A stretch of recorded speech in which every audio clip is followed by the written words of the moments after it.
like Well, something like it. I don't know if it's exactly the one. Yeah. Maybe. Yeah, I remember this. This was like after Siskel and Ebert left, they were doing this. This was like the big thing.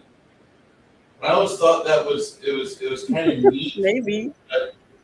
Then a friend of mine said, "Hey, if you like that so much, just go give your money to the commies, because that's a PBS. That's a PBS thing. You know who pays for that is you and me." And after that, Yeah. like, as much as I like Mr. Rogers' Neighborhood and Sesame Street, memories of all that stuff, I realized, like, they couldn't make their own money. They had to take ours. I don't know. Anyway, welcome, one and all, to A Girl, a Guy, and a Movie. Today's episode, we are focusing on the 1976 classic, The Outlaw, Josey Wales. Janet, you've seen this before, right? Yes, but I had forgotten a lot of it. I mean, I was like, there was parts that I don't know. I guess I closed my eyes, or I was told not to look because some of it was pretty This is kind of very a film. heart wrenching. The beginning of the movie, you watch Kyle Eastwood and someone named woman get killed. Mm-hmm. We're introduced to what's his name, Red Boots, Red Pants. Red Pants. Yeah, remember they were the ones that were there were soldiers. They wore red pants and blue coats, and they were supposed to be the bad guys, or some of the bad guys in this movie. It was a heart wrenching scene, and Clint Eastwood struggles, and he gets kind of battered back down. Apparently, he was very boy was so cute, wasn't he? Oh, this boy was adorable, but apparently he only had like 1 or 2 hit points because he looked like he was really low level. Yeah. And afterwards, he got beat up by a dagger, which is a D4 hit points. Mm-hmm. And the rest of the movie, he spends the movie pretty much in training mode. And holy shit, the guy becomes damn near a lord because everybody and their sister knows who he is by the end of the movie.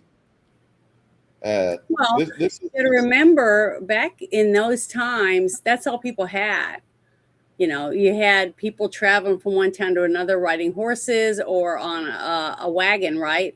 And they would go to the town, and everybody, except for the women, would go to the saloon, and they would all gab while they're playing cards or whatever, and tell, hey, you hear about this? This guy shot 5 soldiers or 5 bad guys, or he's not a good guy. And then the soldiers would also tell people that this guy came and shot people in the back, because they don't want to look like they're the bad guys. They want to make themselves look like they were taken advantage of, or some scoundrel was going around killing them, executing them, the bad way.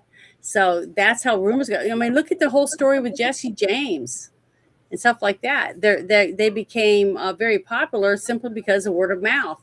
Didn't have the internet, but it would be on the front page of the paper, and you'd see the signs posted up here and there, wanted, whatever signs. So, and then the whole thing with Wyatt Earp, that was all word of mouth. So that was all they had. They didn't have movies and, plays and concerts and stuff like that, like they have on, like Cats, in New York City. They didn't have that. Didn't have RKO or TKO. That's one thing I liked about it, was that whole thing when they were singing, when she was playing the little accordion, and she's like, la, la, la, la, la, singing, with her grandmother. So, or her mom, I mean, or was it a grandmother? Yeah, it was her grandmother. She was a grandmother. She was a grandma. So that whole thing was really cool, because I can remember my mom talking, because we would sit around on the front porch at my grandpa's house when we were making milkshake, and my grandpa would be stomping his foot and he'd start singing, and say stuff, and grandma would do her little dance with her feet on the porch, and they'd sing along to some song. I don't even remember. It was some hymn. I'm sure it was a hymn. But the thing is, I just remember how much we loved going to our grandparents, but because he had horses and he had cows, he had chickens and all kinds of stuff, so it was always fun to go there. So to see that in this show. And that's one thing I didn't see at all. I didn't see a single chicken in this movie, which is very weird because in the Shannon's on the warpath. She's not seen a single chicken. Well, that's what people would eat. I mean, eggs and chickens were very much a staple for people that lived in places like that. You know what I mean? They obviously were not Korean because that dog lived to the end of the movie. But yeah, that was one thing I picked up on, that every time he would spit his juice from his nasty chaw, whatever you call that stuff, he would spit on somebody or an animal or even a scorpion. That poor dog got more chaw. By the end of the movie, he should have been nicotine happy. It was disgusting. That poor dog. I had to do that one time for an initiation because we were wanting to join this group where it was all guys. And the guys told us it was me and my friend Janelle. And they told us that we had to do these certain rituals. And we're like, why? No one else has to do it. So they picked a couple guys that they wanted to join. They had to do it too. So they wanted to see us do this, I guess. And one of them was dipping. Oh, my God. I threw up for hours. And then I was sick I was nauseous for like 4 days after doing it. It was disgusting. And it wasn't the good stuff because they didn't have the stuff like my grandpa had, that pouch with the big shredded stuff. It was all that skull stuff. Oh God, it was disgusting. I don't know how anyone wants to do that stuff. I fucked up and I didn't put my filter in the coffee maker the other day, and I poured the grounds in because it was early. It's like 11 a.m. or 11 p.m. I just woke up. Yeah.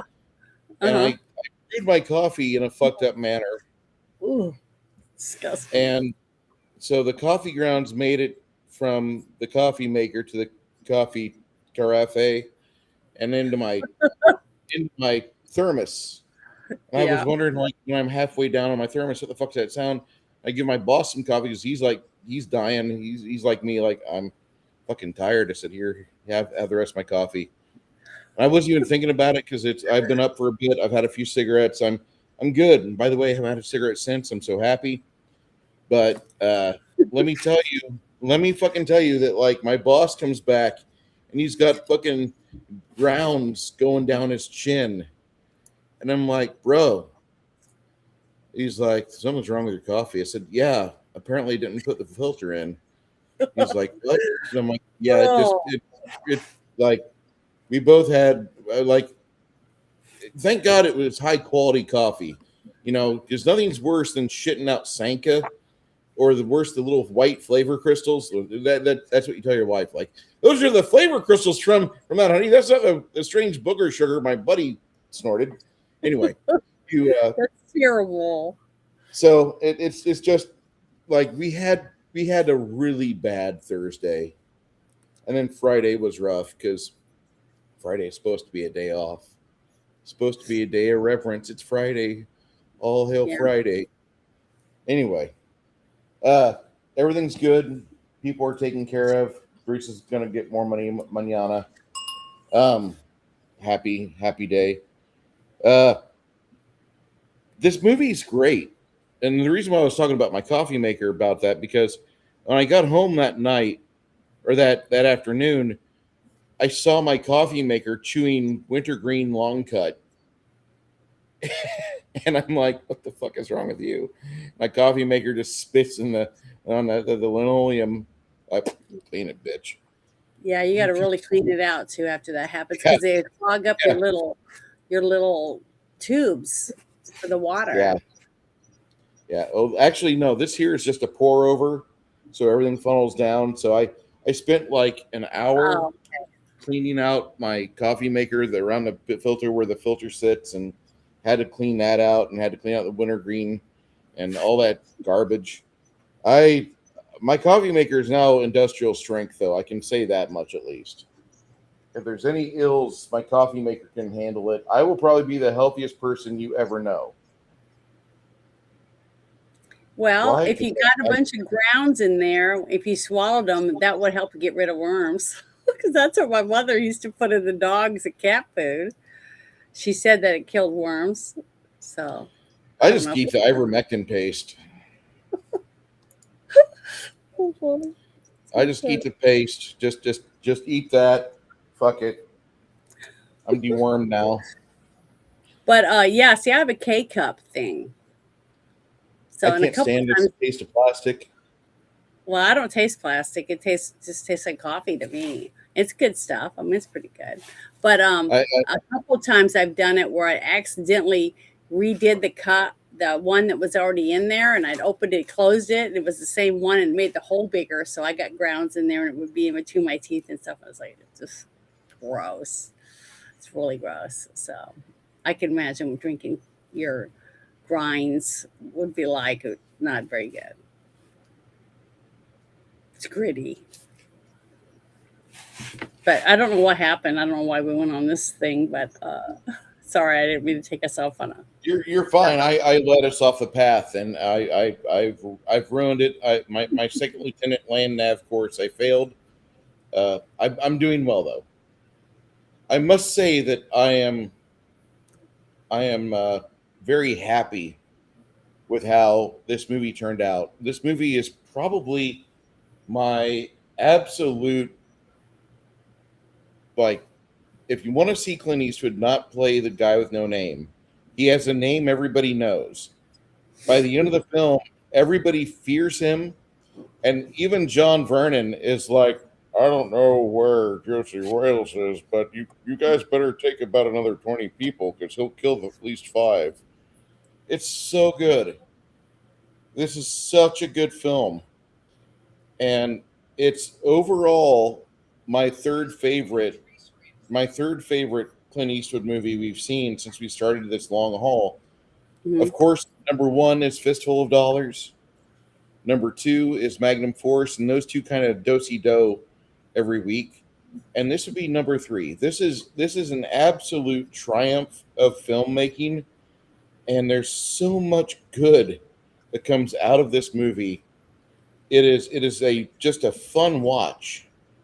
Like, when was the last time you watched a movie and it was so fun with a capital FU? Like, this movie is great. This is one of the Well, it starts off with him being his family being murdered. So to me, that was really sad. butchered, It and was it puts you in the mood. No. It's the same level of manly determination and grit that you realize must follow just after a little beagle dies in John Wick. Like, I know, it you're was sad. It was sad to me. I thought it was sad. I thought this is a great film. I thought this is like one of the better films Clint Eastwood's ever done. And like, there's a lot of movies he does where they kind of follow the same beats, the same narrative echoes.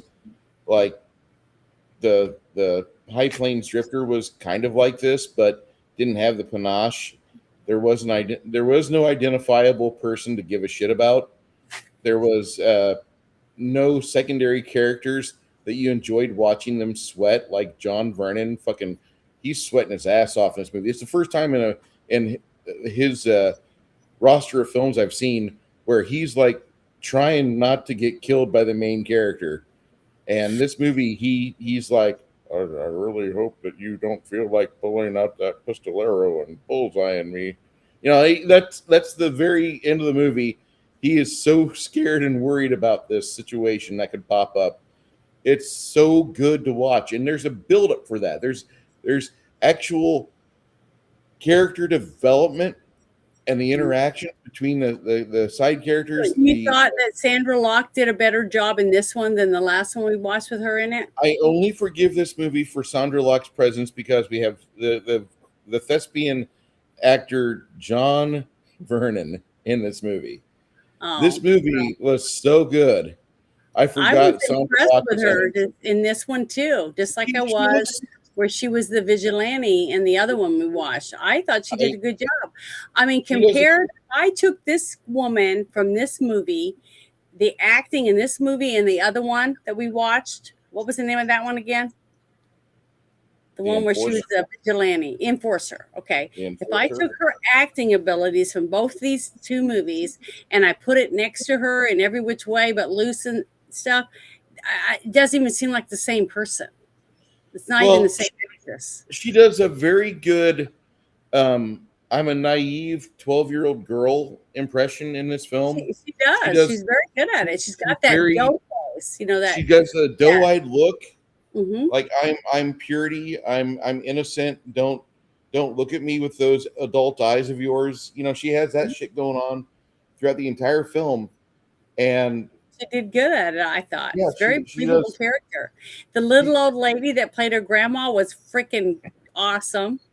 It's not the same lady. Really it's not the same lady as from the Beverly Hillbillies, but no, but that's who reminded me of. She was all feisty like that, and how she was feisty with the Indian chief guy, that actor. It was so good. I just loved it. And I loved the fact that there was a dual person basically alongside with Clint Eastwood in this movie they played off of. And Clint was a nice enough guy to give him credit and let him actually save his life a few times. You know what I mean?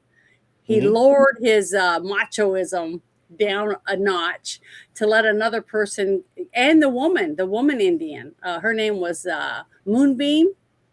Was it a Moonbeam? She even took out a few people with her rifle. So I liked it. I thought it was a well done movie. It was more believable that you see actual people that are on the run, not because they're criminals, but because of who they are and because of their race, basically. And they're siding up with another man who's out for vengeance, basically, because his family was murdered right in front of him. And they all work together for the same goal to get rid of the same assholes. I just thought that was good. I thought that was a very good premise of the script, and I liked how it unfolded. I thought the script was probably the strongest one he's had. Mm-hmm. And this is 76, so this is probably the best script he did, in my opinion, since Magnum Force. That is my absolute top tier Clint Eastwood script that I've seen so far. Yeah, because what was interesting, once I was done, when we were done, I was kind of like looking up the trivia stuff, even though I was told, I found out today, that anybody and their brother can put stuff on there, which I didn't realize. I thought it was all like had to go through certain people to be able to put stuff on there. Some people think that Clint Eastwood's had 14 families. That part there on when I saw that I'm trivia. That stupid comment, which I didn't see that one, but I had to show it to you. Yeah, I know, but I didn't realize it. But this was on there, and I thought this was interesting. There was two different ones, and I looked it up, and it's true because he was hired to be the director. He was the original screenwriter. Mm-hmm. Okay. And it says a rift formed between Eastwood and original director, screenwriter Philip Kaufman during the filming. Kaufman insisted on filming with a meticulous attention to detail, something that Eastwood disagreed with. Okay. And supposedly was jealous with Eastwood's relationship with co-star Sandra Locke. Okay. Once Kaufman wanted to find a beer can to use for a scene, but while he was absent, Eastwood insisted on filming quickly before the light faded. By the time Kaufman came back, Eastwood was already finished and left. So it got to the point where Eastwood arranged for Kaufman to be sacked and commandeered the director chair for himself. So now they have their own law for that. The SAGs have their own law.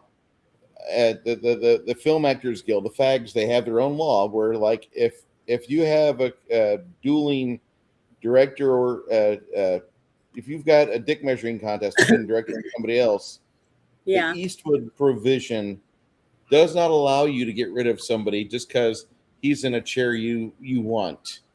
Well, then this other one I found. It says, Wag the director. In a weird way, the trope maker, okay, this was the website. It says, early in filming, Clint Eastwood decided that he could do a better job than the original director, Philip Kaufman, was doing. He therefore arranged for Kaufman to be fired and took over the directorial duties for himself. This disgusted the Directors Guild of America enough that they created a new rule known as the Eastwood Rule. Is that what you were talking about, right? Yes. Stating that whenever a film's director is fired, their replacement has to be someone with no previous connection to the film, and also has to be full DGA member with at least one film or TV credit to their name. This is why nowadays actors are forced to wag the director rather than just outright firing them and directing themselves. More commonly, they just hire someone willing to take orders. So we know an actor that does that quite often, don't we? That makes people take orders. We brought that up a few times in a few movies, and one of them was Waterworld. Which is great because those two get together later on in Clank's filmography. And you're going to watch one of the best Clint Eastwood movies ever been put to film. I guarantee you're going to shit your bricks because Kevin Costner's in it. Yeah, I haven't seen that one yet. The one with the little boy. Yes. Yeah, I haven't seen that one yet. So I'm excited about seeing it because I think both of them are good actors. I saw it in 1995. I've not seen it since. I love that movie. So I think that movie's one of the. When is it? It's up a little while, right? We got a little bit of a wait. You got like another 20 movies, honey. Don't worry. We're gonna get through some movies you really, Six Nations just really want. Look what Six Nations just put on there. He's true though. It's not a lie.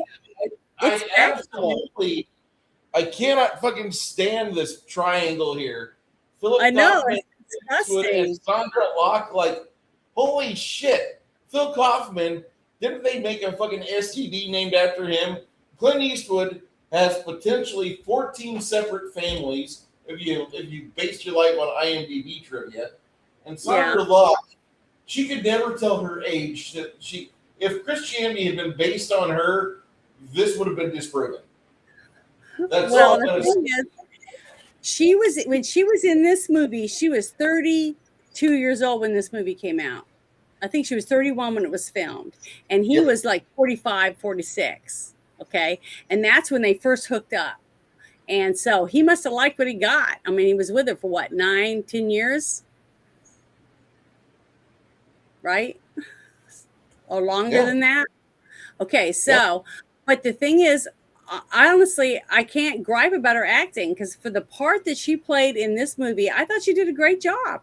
The scene where the Comanches come up behind the wagon, and they're surrounded, took it over, and they got Granny out on the ground, right, laying there on the ground, and then they open the back of the little wagon. And you see Sandra Locke all hunched down in the corner, with her hat down. And she's trying to, make herself as little as possible. And she's looking at him with those big doe eyes. She looked 12. I mean, she looked like a 12-year-old kid. And all the guys, basically, they were having to wipe their mouths because they were drooling at what a feast they were about to have on this young woman. I felt like that once. When they pulled her out, though, and they just started ripping off her clothes, and you see her boob exposed, and she screams, and her eyes get real big, and then she grabs herself. My heart dropped. I mean, I was, oh my God, this is horrible. I felt so bad for her, and I was a very believable scene.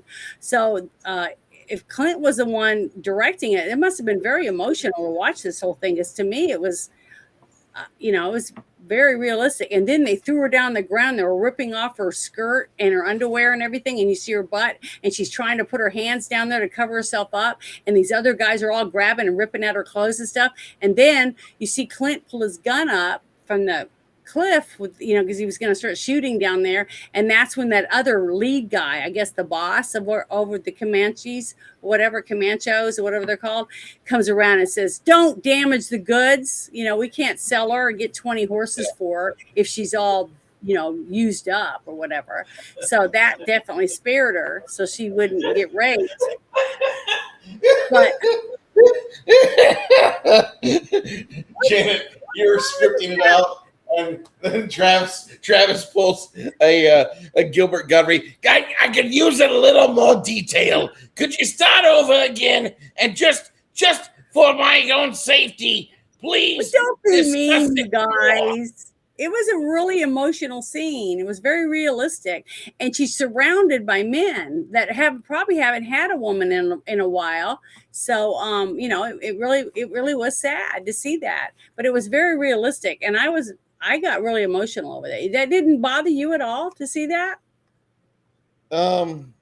I'm not going to say it didn't bother me at all, but I kind of question it because I mean it had to be scripted because it's Sandra Locke, and I know they're getting paid to act like this. No real man with a proud penis would ever look at Sandra Locke and be like, "Oh yeah, give me the girl that looks like she's barely 14 years old." So what you're saying is the director and Clint Eastwood, both directors of this movie, are dumbasses. Okay.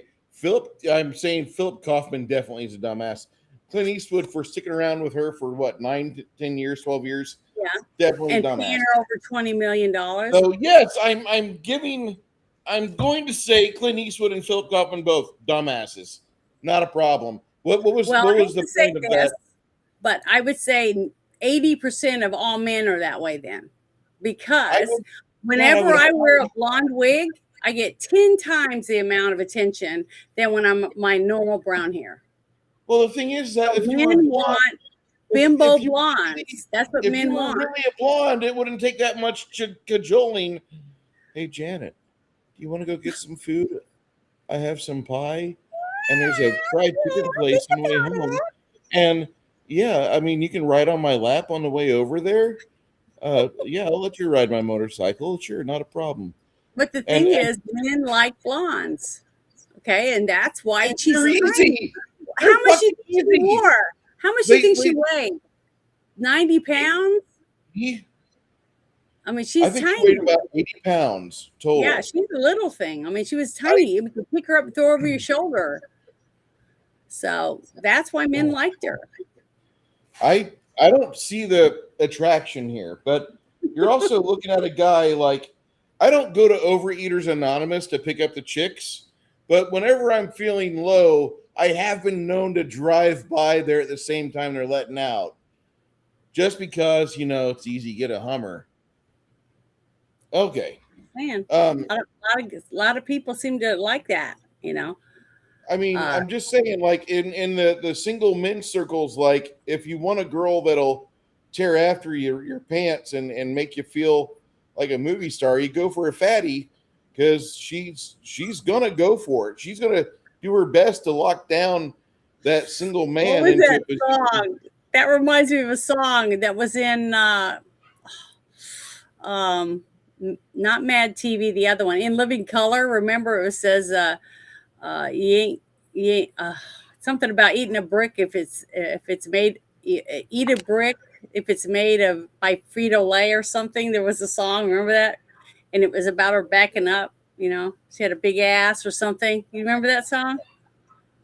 It's been a while, and you'll have to send me the link. I can't remember. I'll have to send it to you. My brain is failing when you said that. If you like big butts, or big girls or something like that, I don't remember. But when you said that, that's what popped in my head. That's what I was thinking. I mean, Bill Clinton led the charge on making fucking fat girls a thing again in '96. Okay, so she wasn't fat, was she? She was a chonker. Oh, I didn't think she was. Now she's not, but back then she sure as shit was. I mean, she was what, 19 or something? She was in her 20s, and she was in that blue dress making those seams scream for help because she did not look like she was in very good fitness. And Bill Clinton was showing us it's okay to have a fat girl under the desk. I mean, come on, guys. Navy guys, you guys should have been, teaching me on this shit, but I was teaching you guys on this shit. Come on now. Put the fat girl under the desk. Nobody will see it. It's great. And if you're ever in the Oval Office and want to give me sexual favors, I can show you the spot where the cameras can't catch you. Well, one thing I did like about this movie with Clint that was different than the other Westerns was the fact that one girl that he was with, that one movie, she had been talked about how she was raped and all this stuff, and he still wanted to sleep with her right after she was telling him about it, like it meant nothing, That was bad. But this one, at least he seemed like he had, like I said, his character arc for me in all the movies that we've been watching is getting higher and higher. He's starting to have Yeah. more and more His, credit as an his actor. characters are getting much better. Mhm. His actual acting chops seems to be improving. Yes, you can definitely And see it from the very first movie we watched to this one. I'm He's going to say at some point there is a huge dip because there's the Enforcer coming up. well, I know, but I'm saying from the Harry Potter movie, not Harry Potter. I keep saying it, Dirty Harry movies. Just in those, you can see his acting abilities getting better for each movie. Mm-hmm. And So I have to say that directing skills too. I don't think you liked it as much as I did, but I really liked the Deadpool, and I thought that was a good return. It was okay. It was not a bad movie. I liked his character. I Mm-hmm. really liked Dirty Harry's character in the Deadpool. I thought that was one of the best Dirty Harrys we got. That, like I said, that's probably my third favorite behind Magnum Force, then Dirty Harry. Because Dirty Harry that film has the best bad guy. The Scorpio guy, that motherfucker, he was evil. He was literally the guy to be on par with a cop of that level. And he showed it every step of the way. And then Magnum Force, you have Hal Holbrook, which he's not really got much of a chin. If it would have been a fist fight at the end, it would have been a very one-sided fight. Yeah, but he used other means. But yeah, he had everything else going for him. He had those four other cops, including the young and quite svelte Robert Ulrich, who later played in Vegas, and other wonderful movies. One of them being Ice Pirates, which we were robbed of a good ending. Thank you, Janet. But there's some really good stuff there, and we talk about Clint Eastwood right now because one, he's 96, and the guy is not going to live forever. But while we have the chance to talk about him, his films have kind of paralleled our lives as Gen Xers, as films that are high quality. You go see them, you get a good quality product. Everybody in the world, anyone in civilization knows Clint Eastwood. I mean, he's known by everyone. But yet, at the same time, how many of these films had you and I seen in a row? We haven't seen nearly all these films. So what better way to catch up with one, pop culture, two, follow an actor that's really highly regarded, three, it offers us a chance to see somebody with range because of his long varied career. Like, we didn't start out on Rawhide, which we probably should have, but we can go back. I think we did good. I think we did good where we started. Yeah, we started basically with the Dollars trilogy, which that's a fantastic set of films. Are they my favorite films? No, but they're really good. The first one is my favorite. The second one's Janet's favorite. They're iconic, though. Yeah, and they're super iconic. But I think the Outlaw Josey Wales, up until this point, we've got the best script. We've got literally. Have you ever seen it before? Never. Oh, I've never watched this. Good. This is my first watching of it. And as much as Sandra Locke is on screen, the final half of the movie, I really didn't give a shit because she was actually trying to act. It seems like in this movie, she's struggling to make her pay grade. She's trying to get her paycheck, honestly. She's not, she might be fucking both directors, or she might not be. But the thing is that she is actually concerned about her performance. In the movie The Enforcer, that movie felt like such a hammed in, phoned in, pile of shit, stepped on movie that I rated it below. I rated that movie below G.I. Jane, which is the worst social fiction I've ever watched. Yeah. That movie, like Ridley Scott, I'm gonna make G.I. Jane toilet paper at some point when I make it big. And I'm just going to have various stills of the movie, various stills, and I can wipe my ass with it. Because that movie, that's all. That movie's worth it. Fuck that movie. The only thing that movie got right was fucking Second Lieutenant G.I. Jane. She gets everybody lost on land nav course. Doesn't get the fucking map or compass. Anyway, I swear to God that's like the worst film. But the Enforcer comes really close, and the Enforcer, like they're at the Santa Monica Pier. There's one thing on the pier. It's the fucking carousel. She gets off the carousel. She should be in plain view. Pop, pop, pop, pop, pop, dead girl. But no.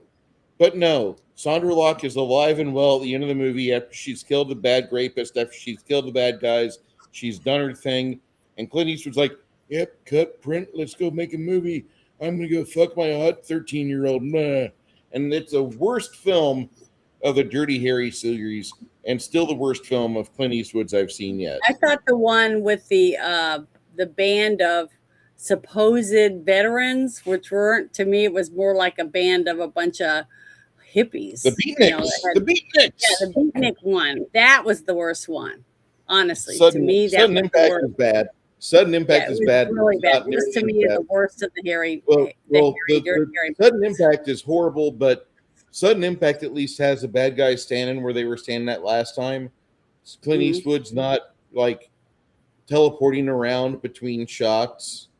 The action sequences in the Enforcer are the worst I've seen.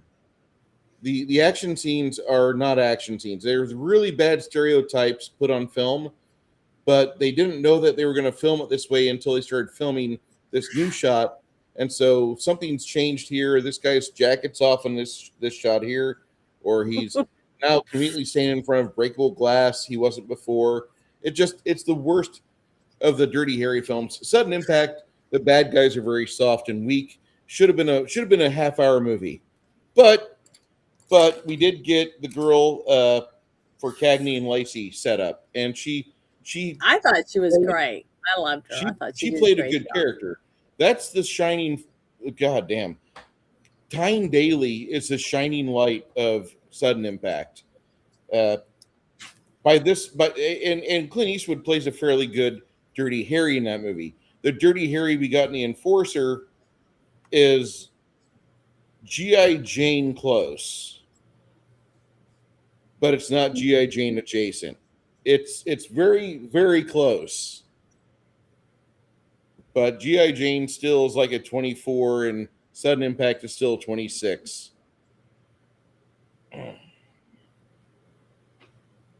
Coco? Well, I'm so sorry. This movie had so much good stuff in it mixed in, with so many movable parts. All the characters that were in it, they all had something they had to do to make the movie run properly. Like the little old lady that's laying out on the ground when that guy comes and stops him from raping Sandra Locke's character, and they say, if you really got to rub one out, use the old lady over there. We might get one donkey for her. Okay, that is exactly what people thought about women. And guess what? I hate to say it, but to see how women are treated in these movies, all these old Western type movies, is basically what you get when you go to another country that doesn't practice Christianity. They do the other religion. That's how they treat women. Women are meat, they're used for whatever purpose the man needs them for. Besides that, they're useless. They're not even allowed to touch their holy Quran because they're unclean, whatever type thing. So if you really want to find out what that's like, just watch one of these old movies and you'll find out if that's how you want to be treated as a woman. Go over there and live. You'll have a great old time, because I don't.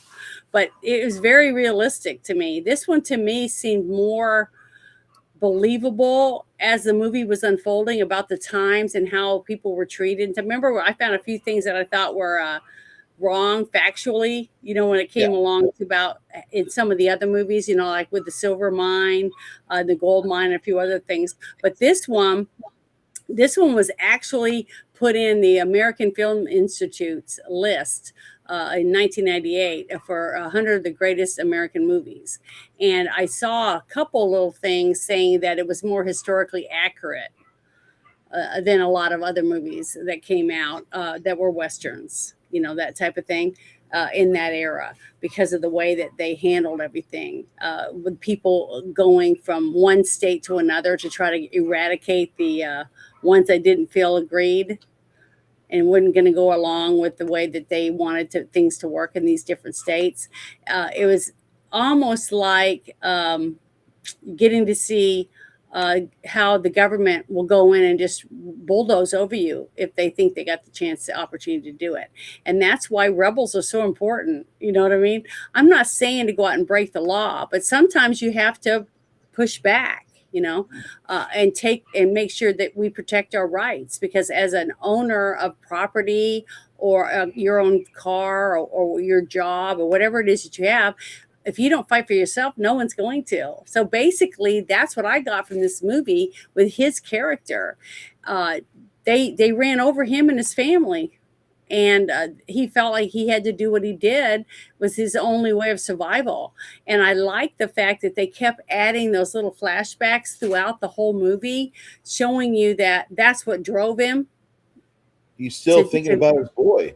He's still thinking about what the betrayal that happened to him, what was taken from him, that he did, that no one can ever replace. You know what I mean?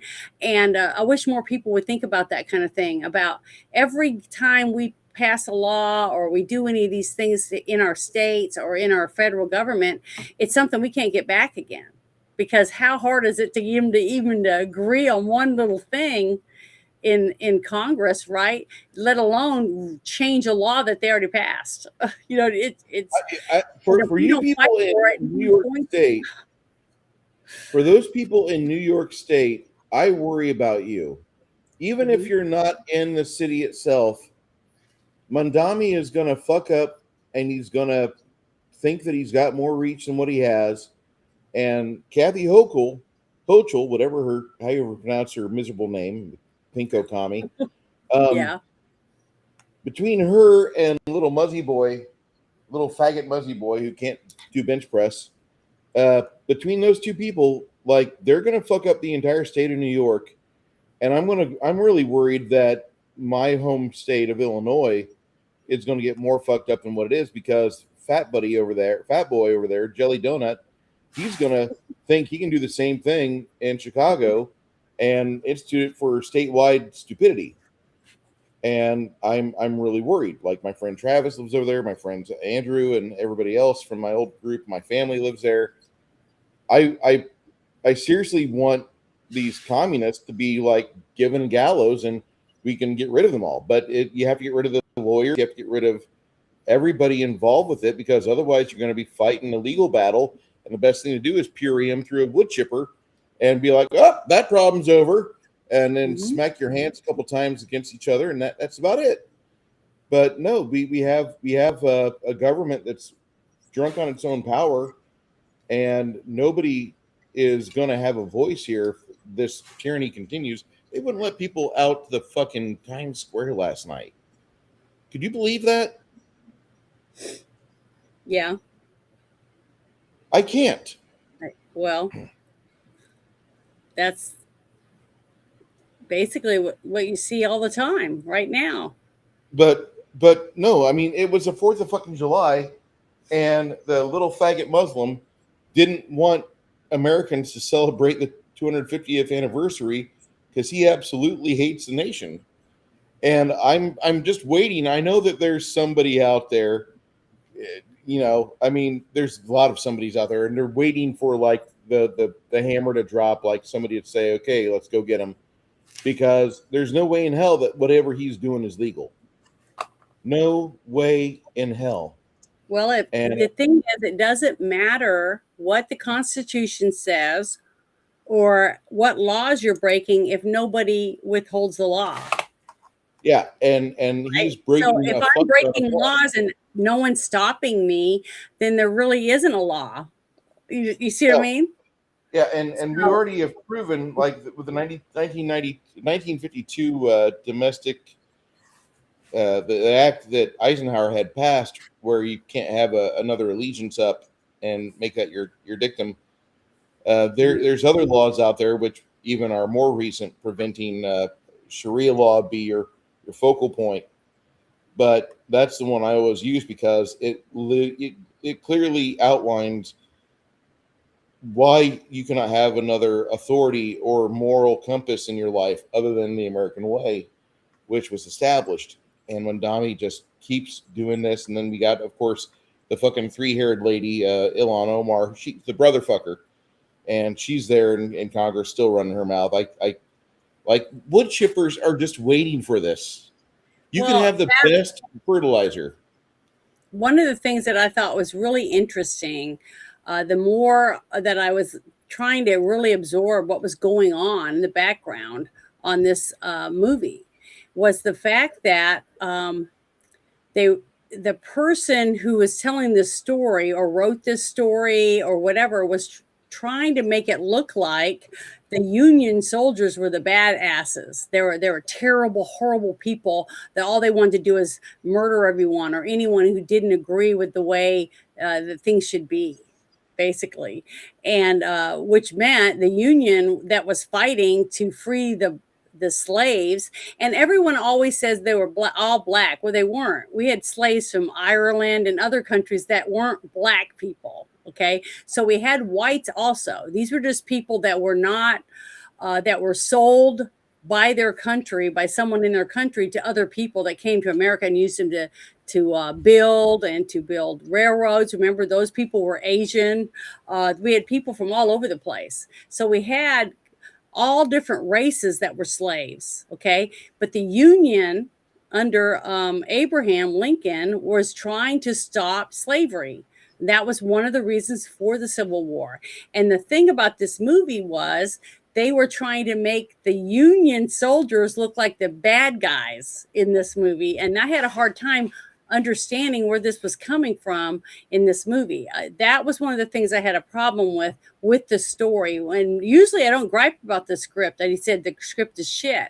But this was a well acted movie, and the story was very entertaining throughout the thing with the character arcs and stuff.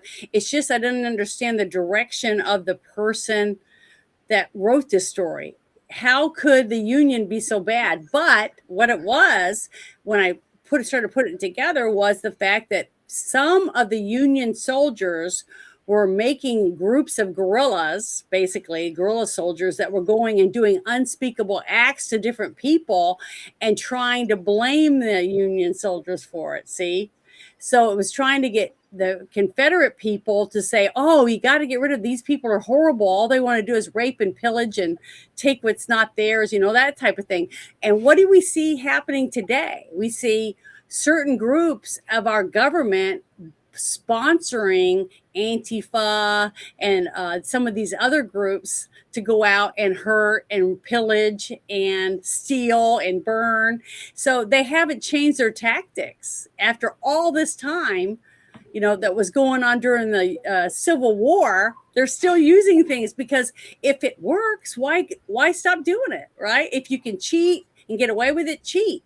If you can treat people bad and get away with breaking laws and be a judge or a lawyer and get away with breaking all these laws or not following the rules, why not keep doing it? I mean, until we stop them, they're going to keep doing it. And that's what I was saying about this story. The story within a story was how they use the Union soldiers, the bad ones or whatever, because there's criminals in everything. You got criminal cops, you got criminal people running churches, you got criminals in schools that hurt kids, you got all different kinds of criminals in every aspect of our life.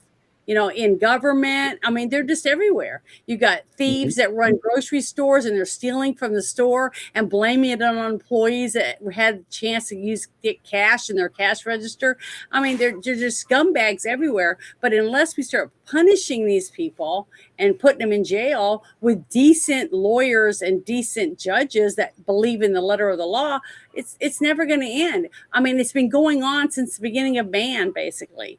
And until men and women stand up and fight for themselves, they're not going to win. And basically, to me, that's what Josey Wales was. He was a man that had too much. He was sick and tired of this shit. And I'm going to take back what's mine. Can't get his child back, but he was going to get revenge on the people that did this to his family. And then because he did what he did, look how many friends he made, right? At the very end, that little town of people that he had made friends with, because they actually saw past the lines and the stories and the charade or the charade that the Union was putting out about him. The Union corrupt people were saying that Josey Wales is the one that's doing this, and Josey Wales the ones that did that, and that other guy that did this, he's no better than Josey Wales. They kept pumping this up so that everyone would be out there, because everywhere he went, people were trying to kill him and take him in for the money. Okay, so it was working. It was paying off. That's how they collected all those criminals that they said were criminals, right? They had bounty hunters out doing it. So it didn't matter whether it was factual or not. All they had to do was put a flyer out, and it was put out by the government. So people were doing it and believing it. Oh yeah, they're just slurping up whatever the government slop was putting out, right? So it's basically the same stuff they're doing today. So I liked it. Once I figured that out, because I was like, why are they wanting to make that part? But they weren't making it the whole thing.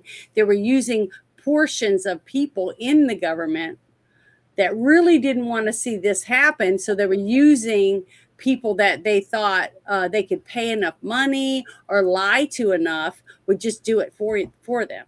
And that's what I thought was really good about this story. I thought this movie's great. Yeah, it turned out really well. Even though Clint ended up taking over the director's part and changing Hollywood, making them have to change their rules so that it wouldn't happen again, because they were really pissed off that they weren't the ones that made the decision for Clint.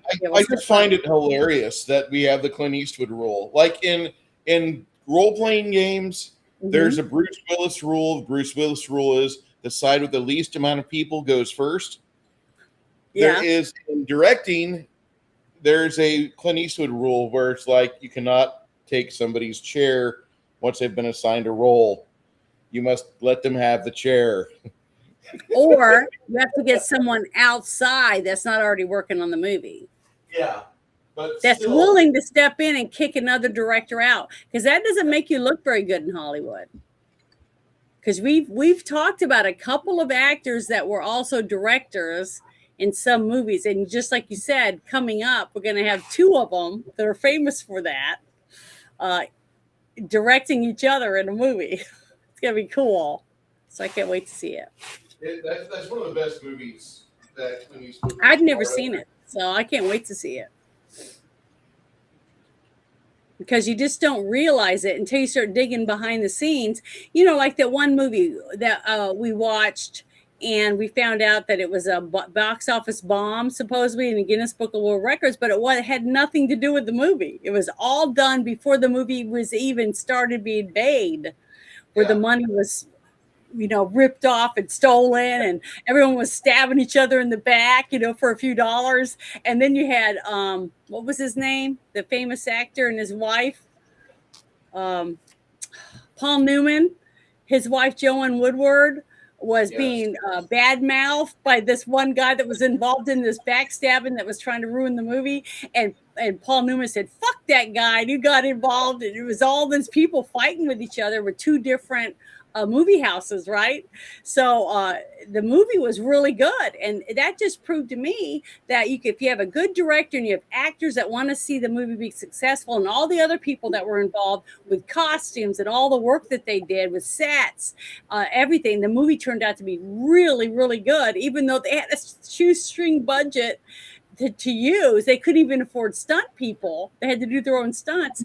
But the movie went down in history for the biggest box office flop, because before it even started, it was already in debt. Before it even started filming. Yeah, Cutthroat Island. And it was so good. So you just don't know until you dig around and start getting all the good, juicy details, about what was going on behind the scenes. That's what makes it real exciting, this part of it. So people would just ask me, what the fuck did Phil Kaufman do? So I went to his writing credits. He does Outlaw, Josey Wales. He does The Wanderers, screenplay for that.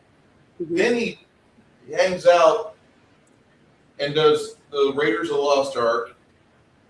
He takes a year off, hits it out of the park with The Right Stuff, which is another great movie. Mm-hmm. I don't know about this film. I've never heard about He it. did a bunch of kick-ass scripts. I can see why he was so wanted by all these actors. You got paid for that. You got the adaptation for the video. Mm-hmm. Henry and June. Indiana Jed. Never heard of it. Rising Sun, another Sean Connery film with, I believe that's Snipes. I might be wrong. Yeah, it's Snipes. Montana Jones, which I forgot about that. Yeah, it's the Indiana Jones. I never heard of that one either. Is it a cartoon? Cartoon. I haven't seen it. Indiana Jones Infernal Machine. He wrote the game. He wrote the game for Emperor's Tomb. Oh, these are games. The video games are here. Indiana Jones and Jewel of Forest is a short movie. He did Lego Indiana Jones. Mm-hmm. Indiana Jones and the Relic of Gotham, which wow, stay away. So he did well as a director, even though Clint kicked him out of his chair.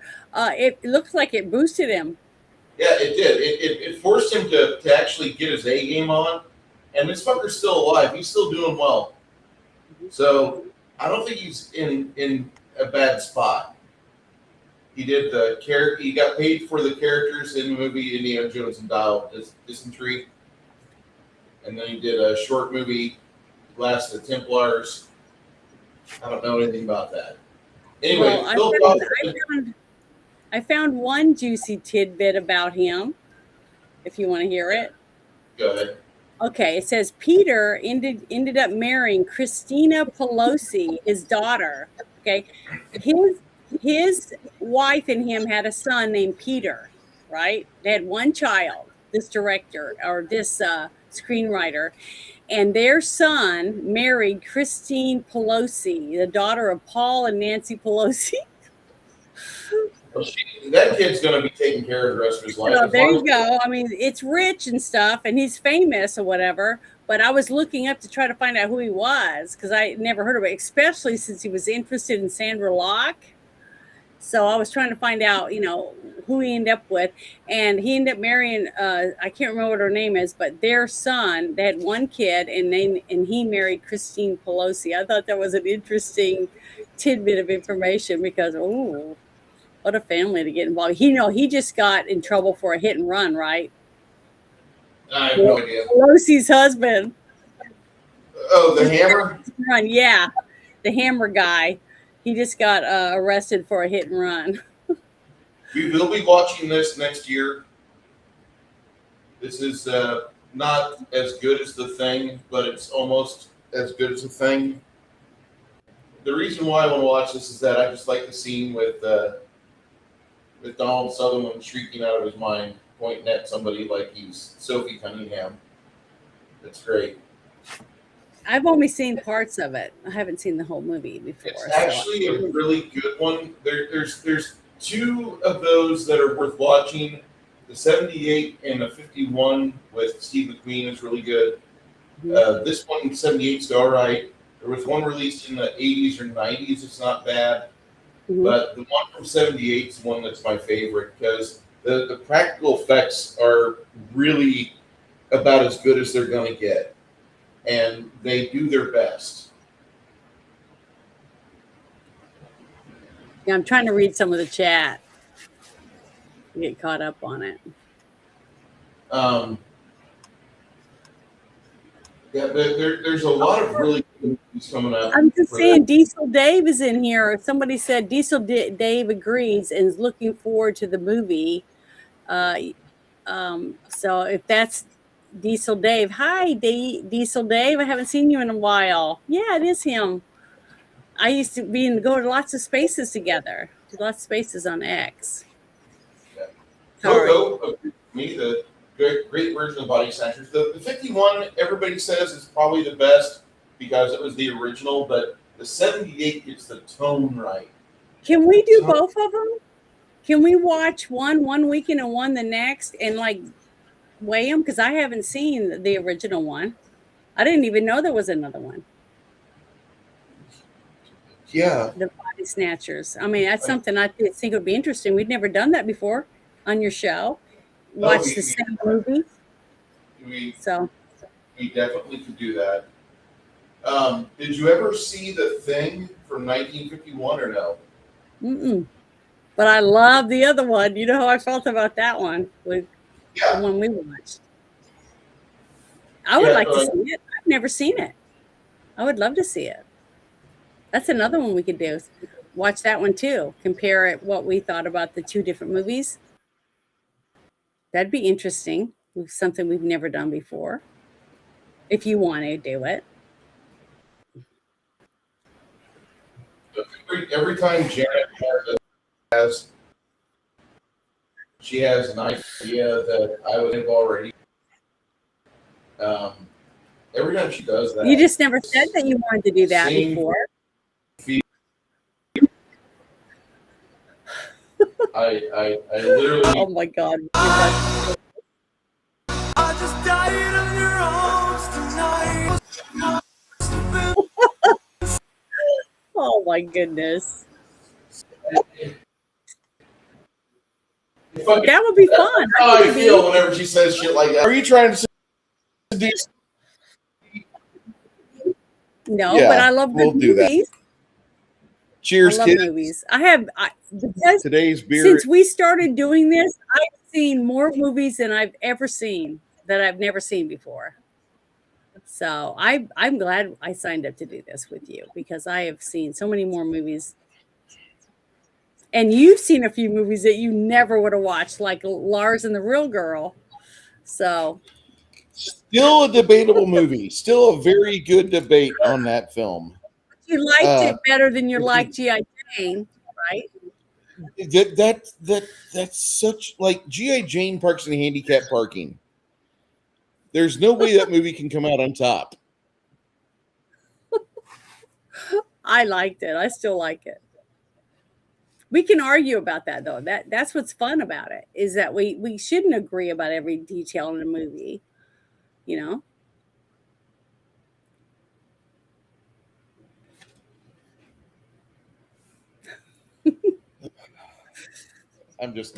Sometimes she just blows my doors off, kids. I'm sorry.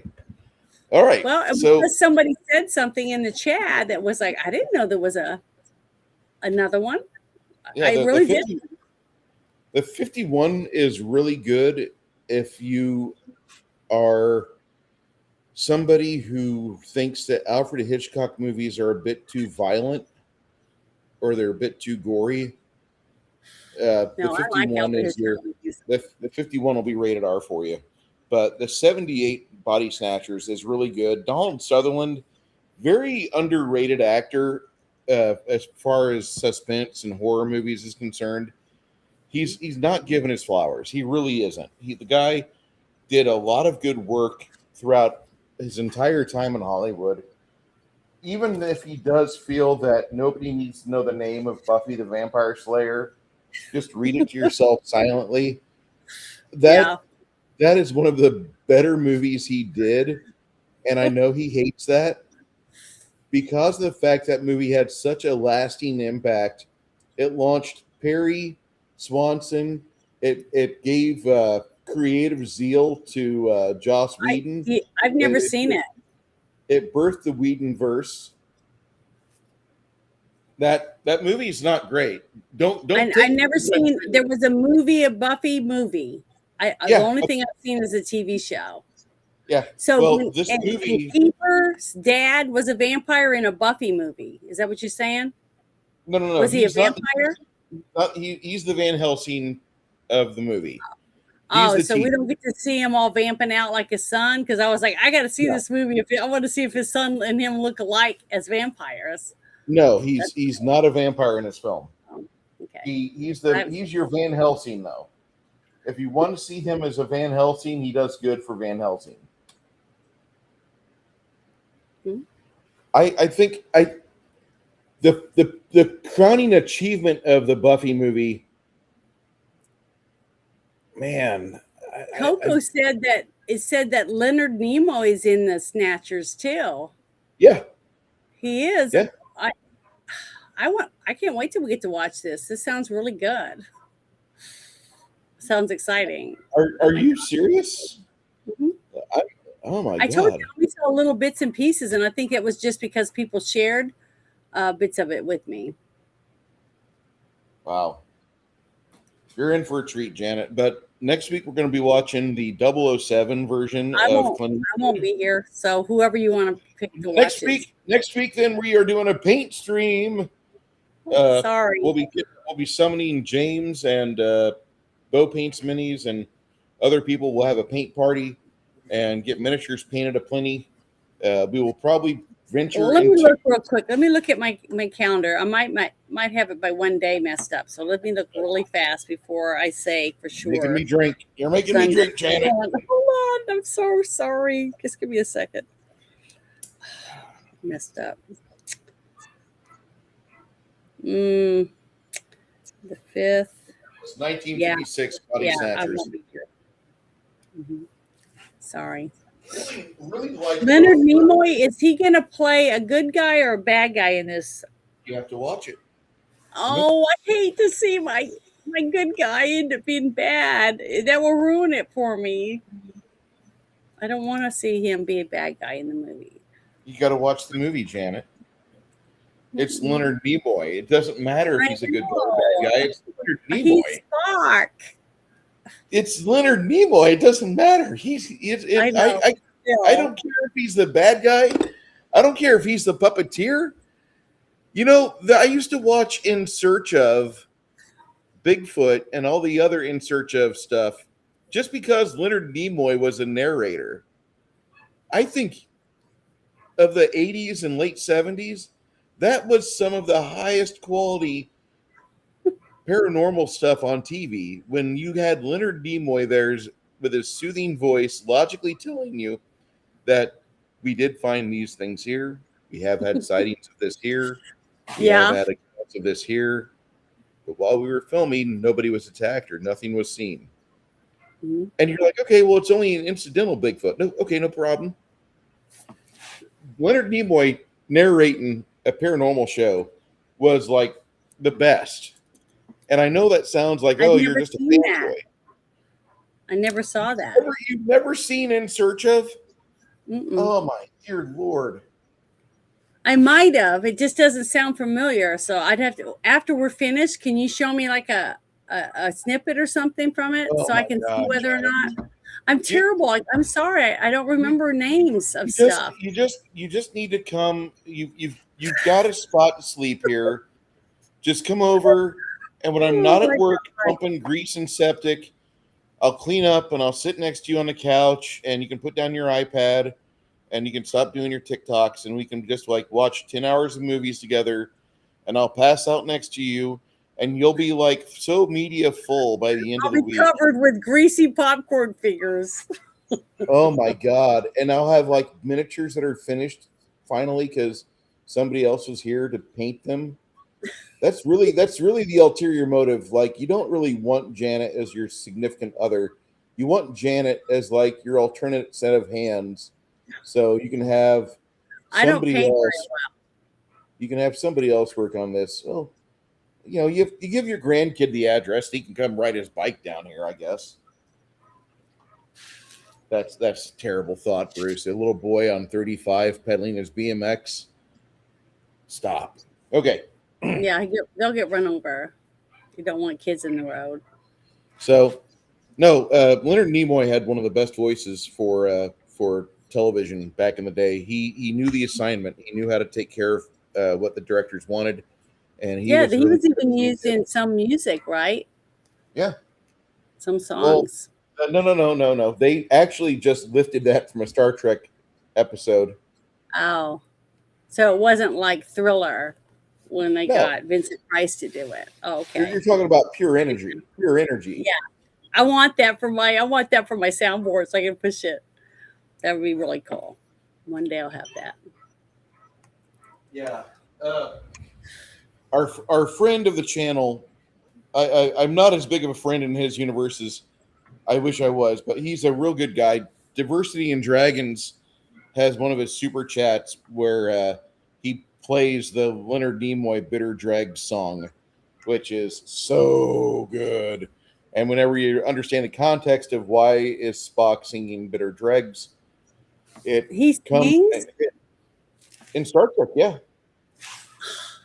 I've never seen him sing. Bullshit. I know that he's been he was a photographer or something, right?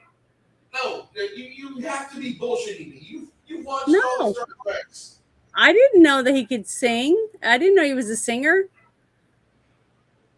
I've only seen a couple things besides Star Trek with him in it. I remember my mom showed me that he was a guest on the Carol Burnett show, and he was Mr. Invisible. He was the Invisible Man or something, and it was a whole skit.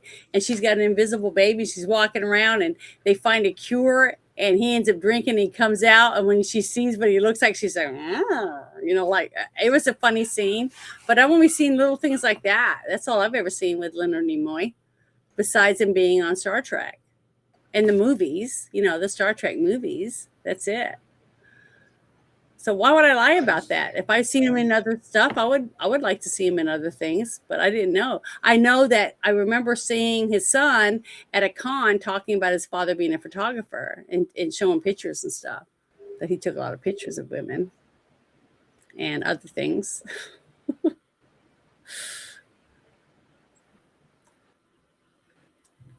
Yes, I love that little thing. He says pure energy or whatever, and then you have Bones saying something else in there. I would love to have both of those and put them on my soundboard so I could just push it whatever I wanted. That would be so cool. But I don't have that. This is a song. You can't play it. We'll get in trouble.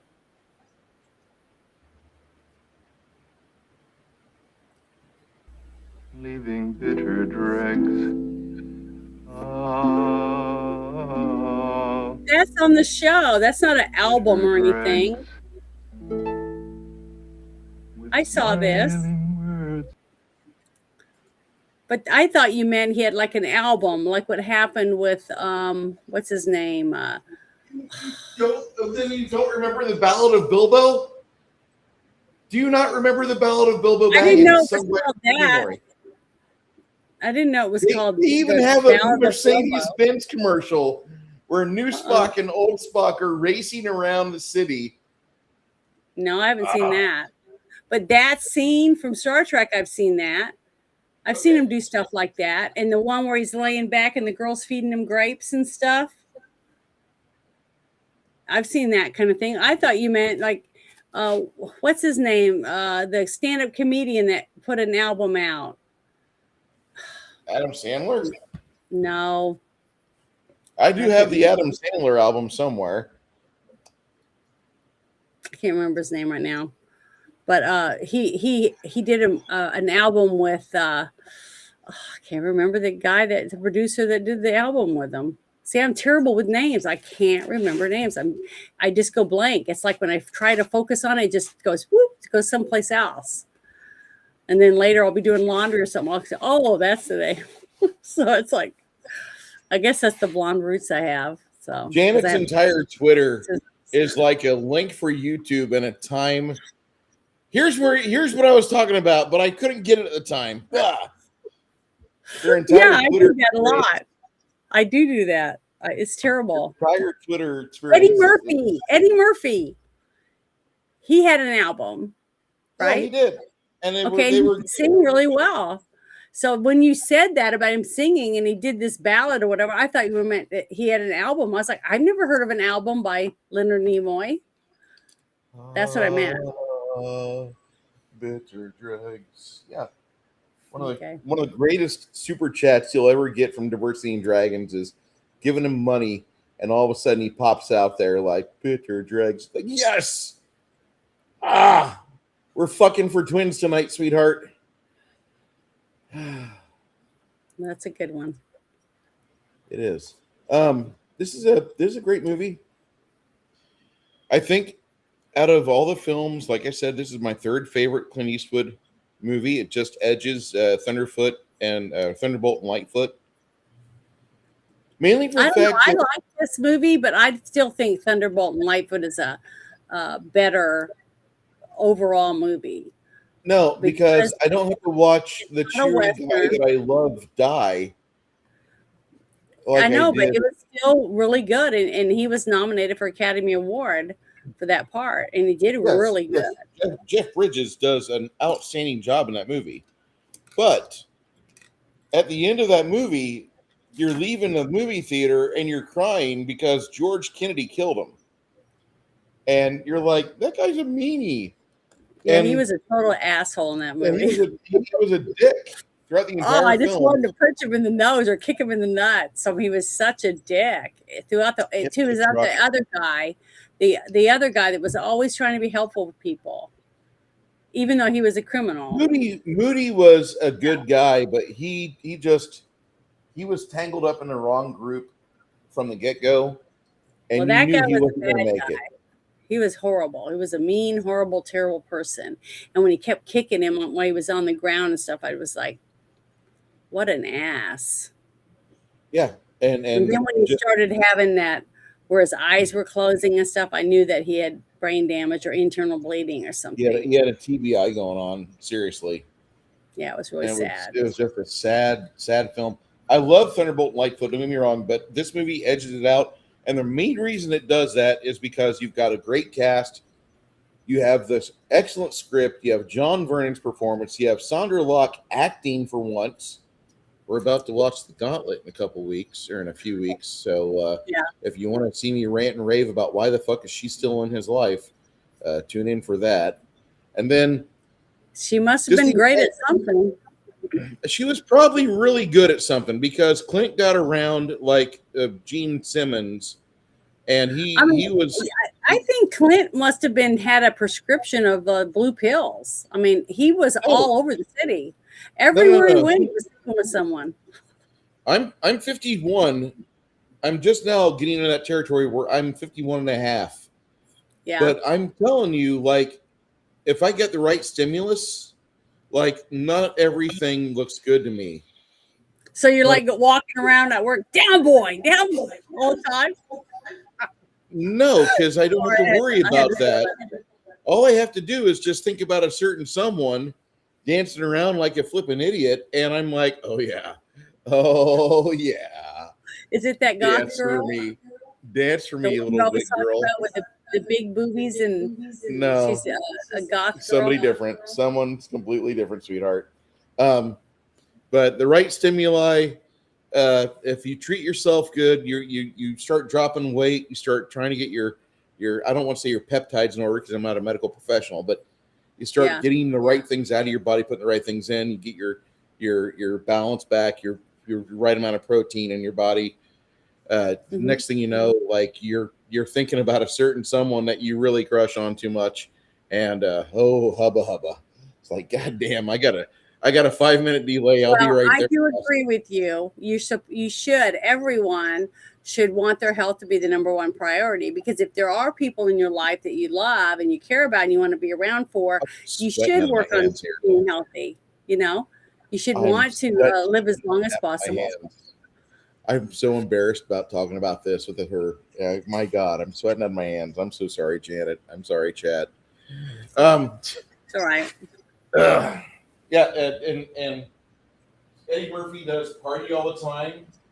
My girl wants to party all the time. Yeah, that was it. That was the one. Yeah. Oh, and it was Rick James. I think it was Rick James that wrote that song and promoted him for that.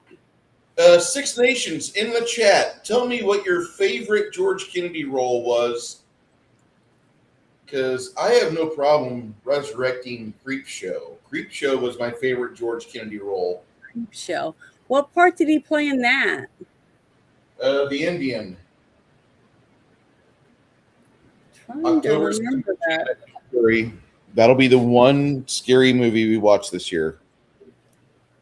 Okay. I love Creep Show. I love scary movies.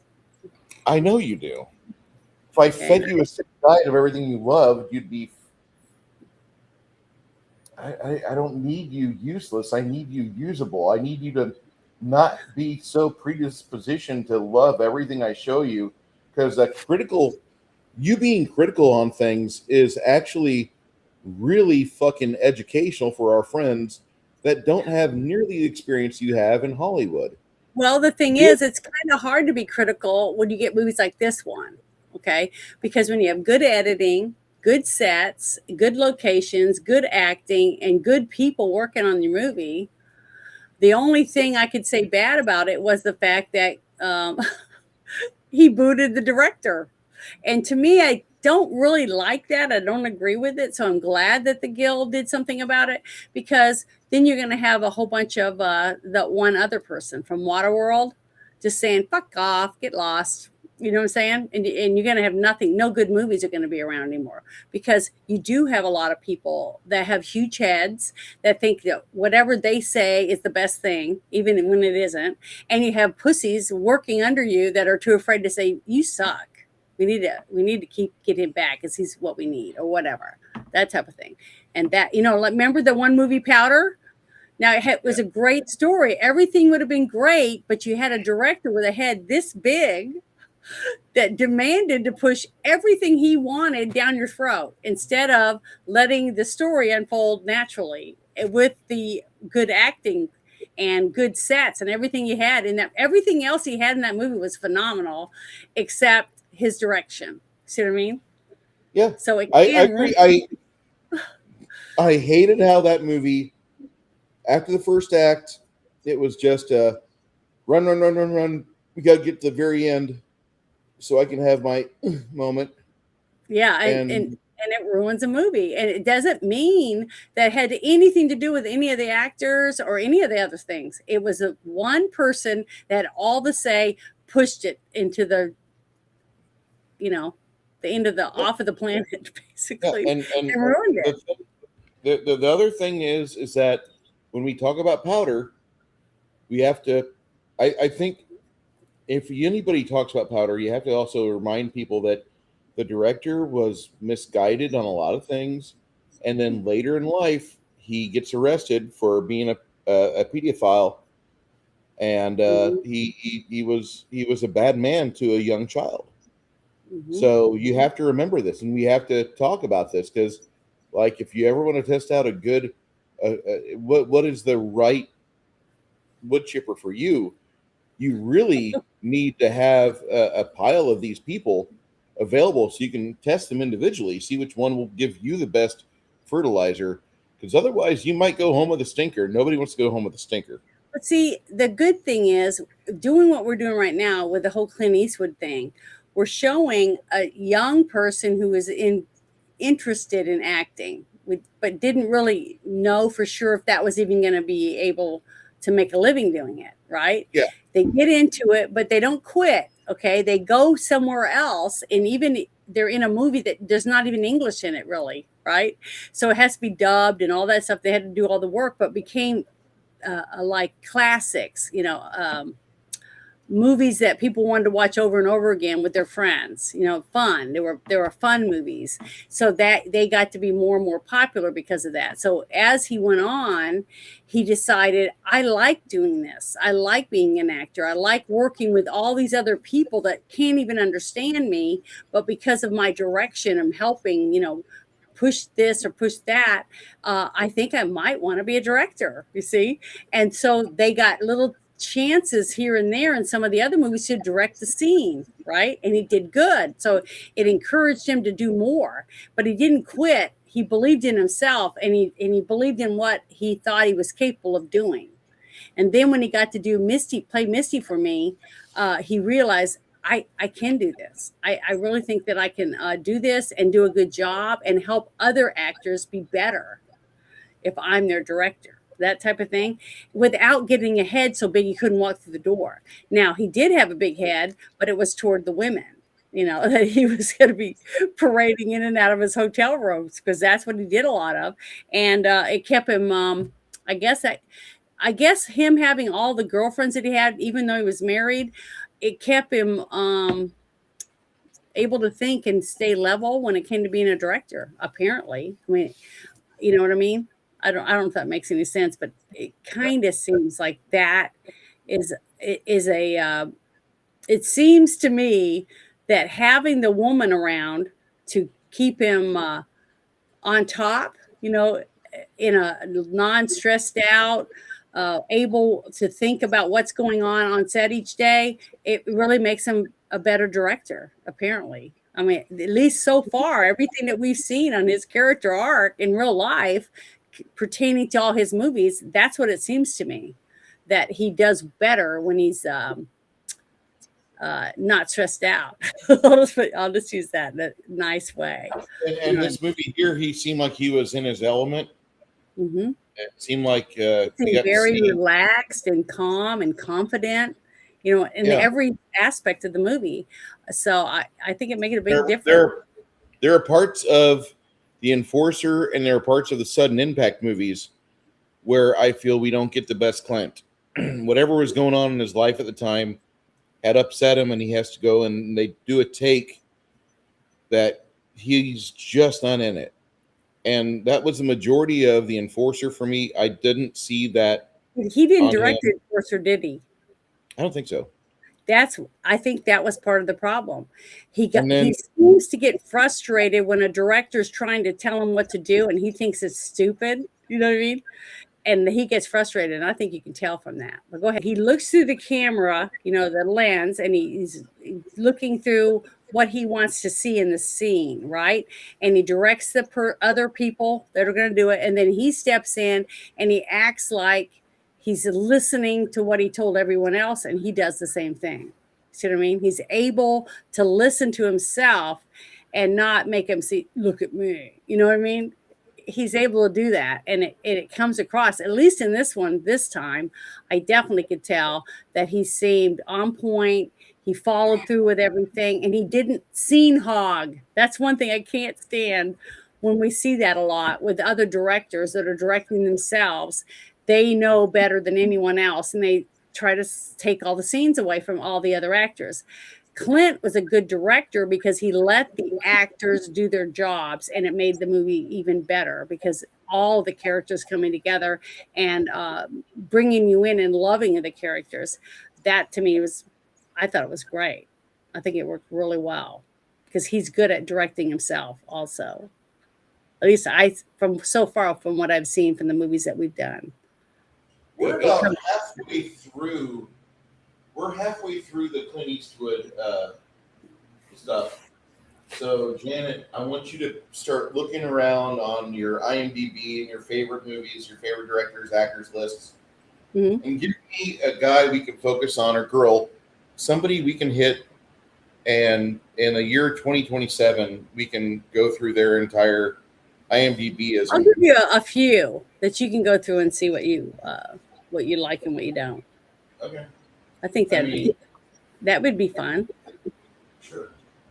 As long as they got a lot of good movies. That's to me the most important part.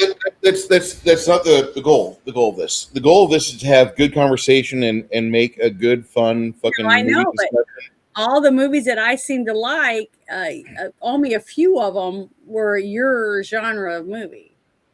You see what I mean? I'm not even worried about that. Okay. I'm worried about our discussion here.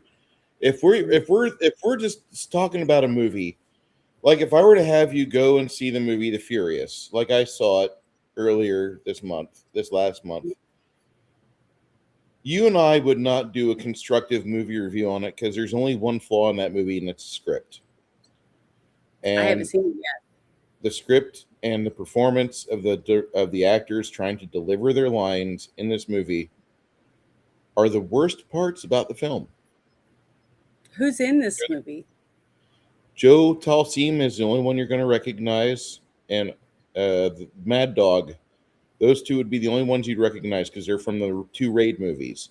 Joe Talseem was in the movie, I think, 8 Mile or 9 Mile. It was Peter Berg, Mark Wahlberg martial arts film with Ewa Kawais, I believe. No, Ewa Kawais was in that, not Talseem. Peter Berg should not direct martial arts films. That's all I'm going to say. Anything else you want to review of Peter Berg's, we can do. Especially The Kingdom. The Kingdom is fucking top tier, probably his best. I mean, people had to apologize for that movie because it offended the fucking muzzies. Fuck them. And by the way, over this past week, Saudi Arabia has outlawed churches that are not mosques within their country's borders. So if you are a person Really? that's in authority, yeah, if you're in authority Can within you your share that community, with me in the chat, please? In the private chat? yeah, I would hold on, love let me pull to this read up. that before I forget, because I definitely want that. I want to look that up.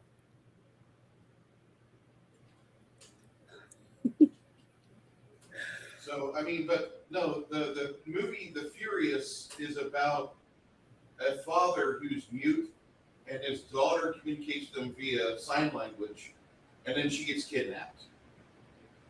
No, I haven't seen what I've been so busy with my baby chicks and my ducks and mowing my yard, doing all that stuff, trying to get caught up when it's not raining. So when I'm not doing this stuff, I'm either working or doing that or laundry or, try to keep up. I mean, it's just a lot of stuff.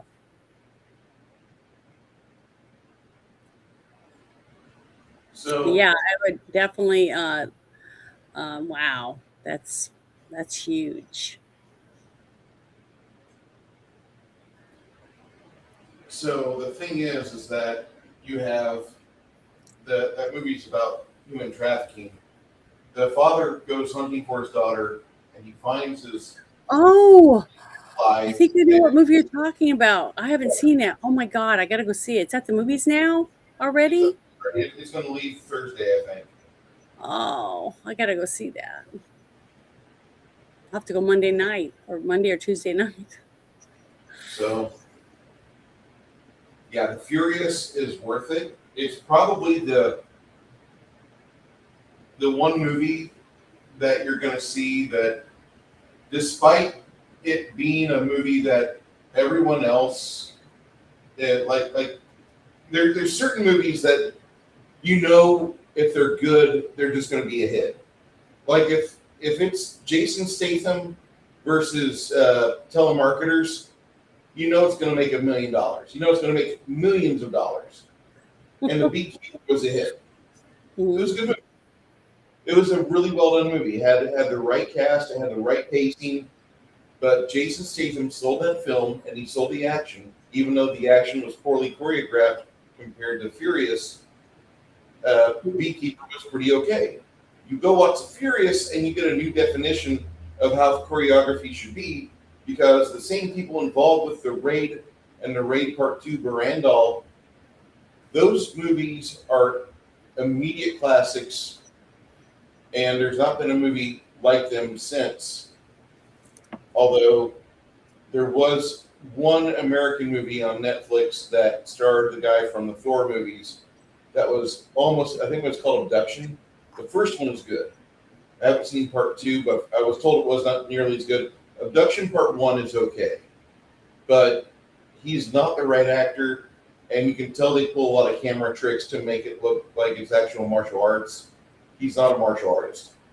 The Furious has got martial artists that can act for the most part, but they don't act great, and the script is pretty shit. But the movie itself does everything as a watcher, a viewer, you could want. And in the end, you get to see exactly what should happen to anybody involving trafficking children or kidnapping, and that is pretty much put through the wood chipper. So that movies came out at the same time, right around the same month, or in the same month, basically, as Citizen Vigilante. Yeah. It's just that Citizen Vigilante can't be at the movie theaters because they wouldn't give it a rating. So But that's why it's not at Elon Musk, he didn't give a fuck. I know. I think it's great. Because I think you can get it now on Prime Video and some other ones. I don't know what other ones, but I got to see it on X. And I thought it was really good for the story. You know what I mean? For what it was trying to tell you. And I recommend everybody, anyone that's watching today, needs to watch Citizen Vigilante. I really do. I recommend it. It's not a great movie, though. That's the thing. No, I'm not saying it's great. I said for what it's telling you to in the movie, the story of it. Uwe Boll should not be allowed to make movies. I loved it. I'm glad he made this one. I really am. I am too, but at the same time, it's just that, like, if you watch it as a movie like we're supposed to, where, like, was this shot well? Is it edited well? Is there this, that, the other well? Yeah, but No, I wasn't watching it as a person to review it. I was watching it to get the premise of the movie. Totally different. And that's kind of where I'm having a problem with the film. The movie itself is shit, but the movie is exactly what the world needs to see, because Islam is a fucking miserable cancer of a cult disguised as a religion, which it's actually a political ideology, and it's an all-encompassing belief where you can't have any intellectual or emotional or religious freedom. You just have this miserable dog shit religion, and this gay faggot named Muhammad that had seizures was a proponent of it, and he was illiterate. And then you talk to somebody who's a scholar in Islam, and their entire argument is just completely circular, and you just spin your wheels arguing with them. By the end, you realize you should have taken a napkin dispenser from the cafe and bludgeoned them to death and leave them to die on the fucking ground and let the dogs eat their corpse, because they're worth nothing. They have Islam in their heart, which means they're garbage people. Oh no, I said something bad. Okay, moving on. If you want to know about Saudi Arabia, they've outlawed everything but Islam. Janet is currently on hiatus. She'll come back when it's No, I'm looking that up right now. Oh, yeah. Saudi Arabia, they only allow one religion, and that's Islam. They don't even really like the other sects of Islam. I believe they're all Shia. But between, like, if we just let Saudi Arabia and the Middle East get walled off and just let them fight amongst themselves, yeah, I don't care if Israel's in that mix too. If it gets too hectic, Israel will step on everybody. Stop worrying about Israel. Pull your money out of Israel, but stop worrying about Israel. Israel does have one good thing. If you are looking to invest money in something, Zion Oil and Gas is a cute little O&G company. And if you invest with them like 3 years ago when they had their IPO ready, holy shit, you're going to be so good. Your kids are going to fucking Yale, baby. All right. And I'm not a licensed fucking investor, but I can tell you just by reading charts. I don't understand why people talk about Saudi Arabia or UAE like they're fucking somewhere special. It's Middle East. It's all garbage. And that they've got Islam is just a rabid religion, that it's the most colonizer religion of all religions. And I don't know why people don't identify it as garbage. But then again, you have people that they've made it illegal to criticize Islam. Hell, the state of Georgia doesn't want you to criticize the smelly Indians that take shits on sidewalks. Not the country of Georgia over in Russia. I'm talking about the state of Georgia that has Atlanta in it. You think we got a Jeet problem anywhere else in the States? They must have thousands of Jeets over there in Georgia. So the only thing I want to ask is, somebody just posted 85 to 90% Saudi Arabia are Sunni. So don't any Muslim all use the Quran? So is there any difference? But because Muhammad was such a rampant whore, fucking everything he could, the problem with Islam is the sons of Islam, and each of the kids made their own bastardized version of what their daddy was saying in theory and legend. And so Shias do not do so well versus Sunni. And it just... So all of these people... They fight amongst each other. All these Muslims, though, are descendants of Ishmael, right?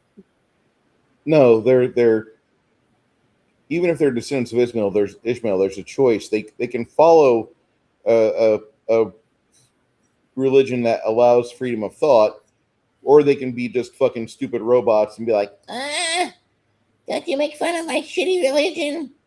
You better wear your mask. You better wear your hijab. And they stone the women. Like I went to a strip joint once. It was ran by a bunch of Sunnis, and there was a lady in a ninja outfit going around with a tray. And you could select what type of stone you were going to throw at the girl that was bound up on stage. And if you believe that joke, for this next joke, I had sex with an Irish girl. Just joking. Oh. I despise everything Islam. Like, there's not a single fucking thing that can't. Tell me about the children's hospitals that Islam has, and tell me about the fucking. Tell me about the money that they use in Palestine. There's not a single fucking redeemable thing about it. If you're trying to argue for Islam and you're failing miserably, then I expect to be deplatformed because I make fun of your stupid fucking sacred cow of a religion, which I can't wait for the wild swine to eat you. Okay. This movie rates for me an 88 out of 100. I absolutely loved watching the Outlaw Josey Wales. James was right in a lot of aspects. If we did not, however, have Magnum Force and A Fistful of Dollars, I think this would be my favorite. But this is easily in my top 5 Clint Eastwood films. We're not done yet with that list. We're only at 1975, 76. Yeah, I'm going to have a top 10, I think, not top 5. But this one I thought was really good. I don't think it's the best one so far that we've watched. I would have to say I still think last week Thunderbolt and Lightfoot was a higher up on my rating for it than this one. I don't really know exactly. I can't really, the whole thing with the Union, who the bad guys were supposed to be, I had a hard time with that. Because it was too jumbly. It was too jumbled up in the script or the story to specifically pick a certain group. And to me, after the story that we were told or listened to after we watched the movie, I can see why they focused on the Union now, because the Union goes against everything that they were for, basically. The other side was his side. You see what I mean? So that makes sense now that I knew that, but I would still be going, what the hell? What does this mean? I was really struggling trying to understand why they were putting so much emphasis on that instead of it just being, bad guys, outlaws. Now I can see why he would have bounty hunters hunting him simply because of him getting revenge for what happened to him. But it could have been one group of bad people that wore uniforms. Because remember, a couple of movies that we've seen the bad guys take the costume or the military uniform off of someone else and put it on and pretend to be that character. Then it would have been a little more believable for me. The way that they portrayed it in this one. If they'd done that and they had a group of guys that found a bunch of dead soldiers in the back of a stagecoach and they just took their uniforms and took their clothes and paraded around like they were soldiers to get free meals and places to stay or whatever, their reasoning behind it, then all of the other stuff in this movie would have made a lot more sense to me. But because they didn't do that and they strictly tried to blame the Union soldiers, basically all of them, that were in the wrong, then that's why I had a hard time with the script for that part of it. But I love the acting. Even Sandra Locke did a very good job. I mean, I was near tears in the scene where I thought when they were ripping off her clothes and they were gonna rape her. Her reaction to it was very believable to me.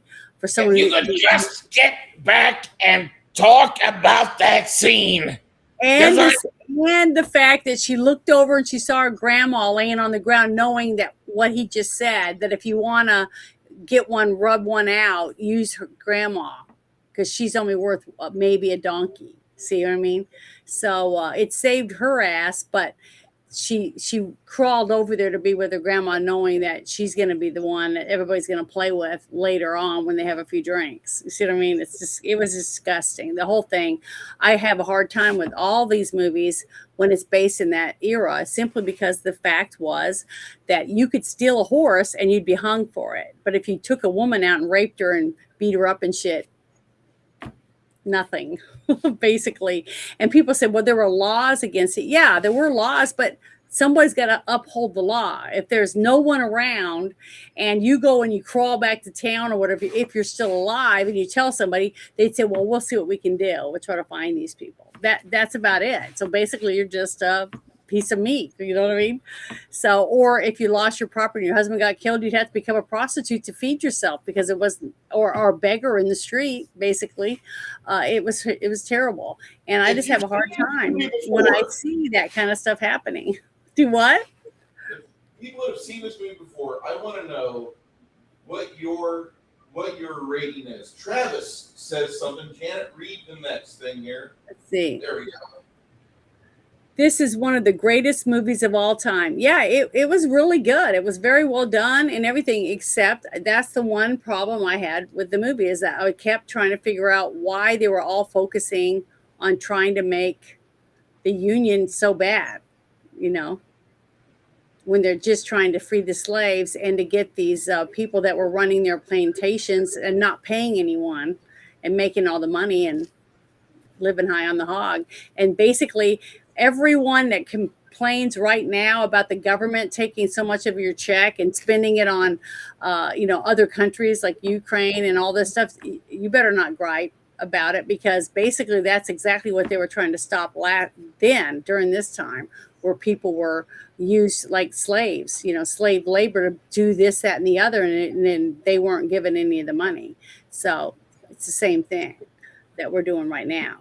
And I'm against all of it. I don't care who it is that they're holding down or not giving money to, whether it's our veterans or it's, other workers that are having to give lots of their paycheck and you're barely scraping by because the government is taking your money and spending it in other countries instead of on its own people. I think it's disgusting.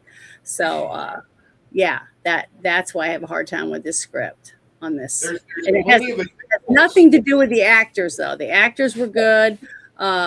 They were excellent. I thought the acting was just, this was really one of my favorite movies when it comes to Clint's acting. He portrayed this character well. He wasn't stealing scenes. He worked well with everyone else. He had a believable character. I loved the flashbacks to his family over and over again of him struggling through the whole thing and what he was trying to do, but he was still upset about his family being murdered, and and to get even with the people that did that. But even if he got even and got rid of all of them, he still didn't get his family back. So he's still at loss, and hopefully he get to a point in his life where he can move on and maybe have a new family. And that's what I was hoping at the end, because he had given of himself helping other people, that he was able to win over the people in this small town, and that they even signed affidavits saying that they thought he was dead. So they were trying to help him get on with his life and be able to start over. And I love that part of it. I love that whole arc for the characters in this movie, not just his, all the characters. I think part of this movie's allure for me is Chief Dan George's portrayal of Lone White. He's so good in this movie, but he's not really. If you look at the trivia, they say he wasn't really able to remember his lines. He was kind of fading in and out a little bit. And so Clint just had him. I don't know why. I think he might have had like some mental issues at the time. But Clint would just tell him, like, tell us about your people or tell us about a story. And then they would just roll tape. And there's a lot of times where he's just ad-libbing throughout the movie. Mm-hmm. And whatever he's got on his mind, like, they recorded it and made it canonical for this version of the Outlaw Josey Wales, which I think is fantastic. And it's a neat way to film when you have like an actor that has a disability, and you just have this old man, this old Indian chief, just rattling off lore and all the other things that went on before your kind, before the white man trespassed here and made his way here. This movie has some real solutions for how quality movies can be made again today. This is not a film for the squeamish, I would think.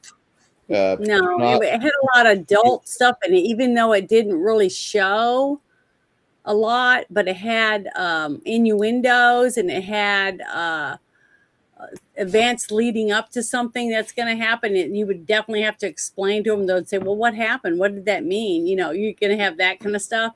But that the scene like you were talking about with the Indian, I just loved him. The scene where Clint Eastwood like lifts up out of his bedroll and he's listening, and you hear these sounds like muffling, like maybe somebody's got somebody's hand over their mouth, you know, or something. And so he gets up and he's walking really quiet, trying to see where the noise is coming from. And he walks over and he sees the old Indian chief laying on his back and the young Indian girl on top of him. And then he goes, do you need something or whatever? And he said, no. And he says, I'm not as old as I thought I was.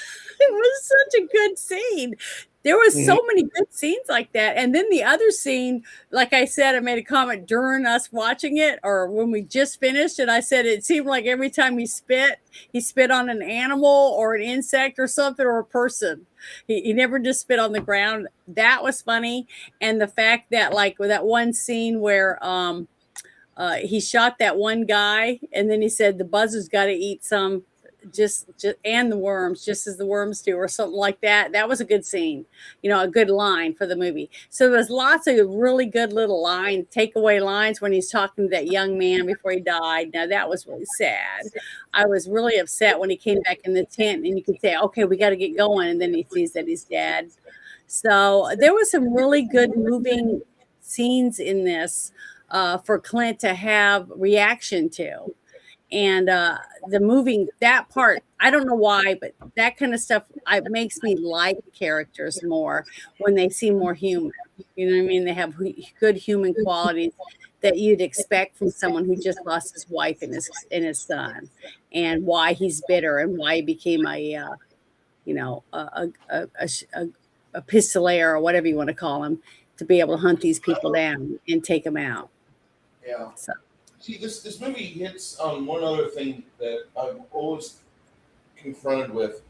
I grew up in Illinois, sadly, and I grew up in like the spot where you have the 16th president. He became a very active lawyer. In fact, I've held the parchments and papers that he had written on because they were in the Logan County courthouse, or they were in the courthouse in Mount Pulaski, which is not the county seat, but a very important village in the county. And that's where Abraham Lincoln was for a good chunk of time. And you always have people talking about how reverent about him, and you know, he was a great man, this good man, that.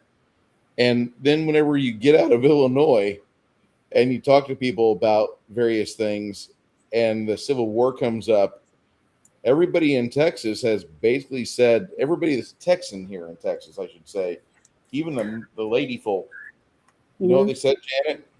Mm-mm. What? You mean the War of Northern Aggression? I get that from Texans so frequently. It's great, but it's kind of iconic because down here, this is the we're not too far from where I'm at.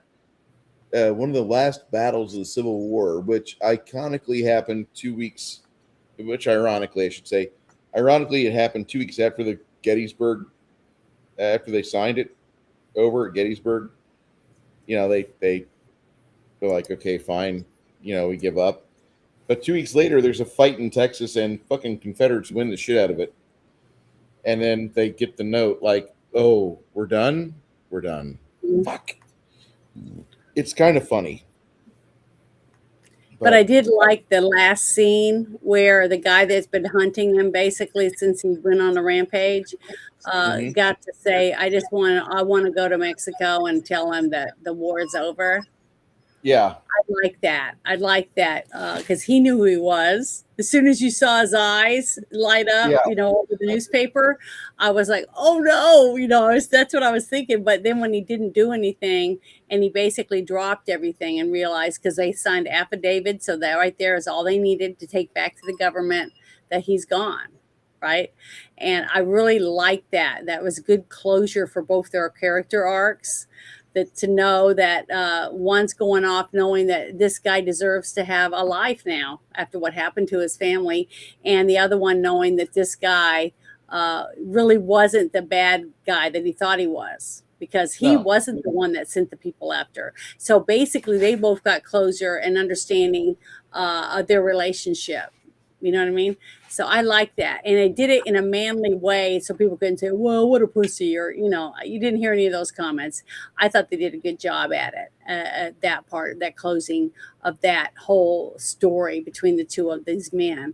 But one thing I wanted to add for you, because I know you didn't like her, the actress, but I think I know. We've talked a few times about why their relationship went sour. Well, I think it's because she got older. Remember, she constantly worried about not looking young enough because she was a brunette. Okay, so she had to dye her hair to make her stay blonde, and I'm sure she did a whole bunch of other things. Stayed skinny and starved herself or whatever, so she stayed little. Like very young. But everyone gets old. You can't do anything about it.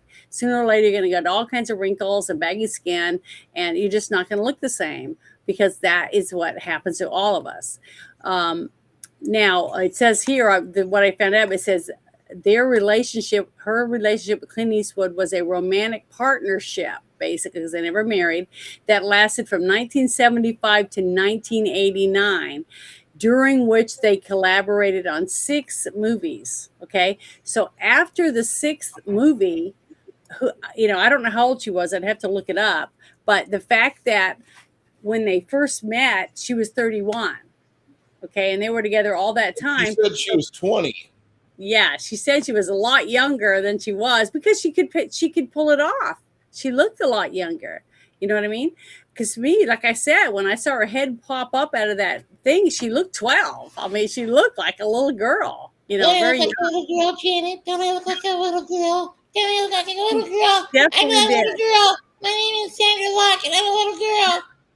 Well, the thing is she looked young in the other movie too, when she was in the Dirty Harry movie, and I thought she did a good job in that. She wasn't the best actress, but to me, she was just as good of actress as Meg Ryan, or what's the other one? The girl from Working Girl, Melanie Griffith. Oh, you hit my sweet spot. Okay. I can't believe this is an she actress. was just as good as any of them, and they were they were real attractive. She wasn't even. I didn't even think she was like sex appeal attractive.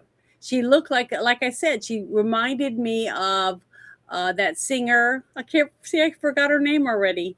The one who just got married to the football player. We're talking about Taylor Swift. Yeah, Taylor Swift.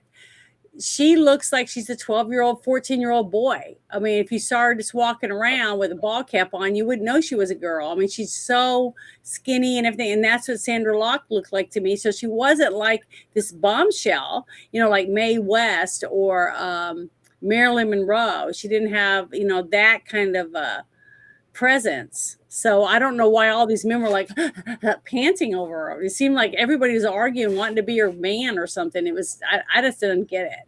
But, I grew up I'm a brunette. I grew up between 2 blondes. So I got treated like that all the time. I mean, the guys would always leave and want to meet my sister. They were more interested in that. So, yeah, that's the way it is, because I'm a brunette and I'm not going to dye my hair. I wear a wig because it's easy to put a blonde wig on than trying to take care of dyeing your hair every month and having your hair fall out because you have to bleach blonde it all the time.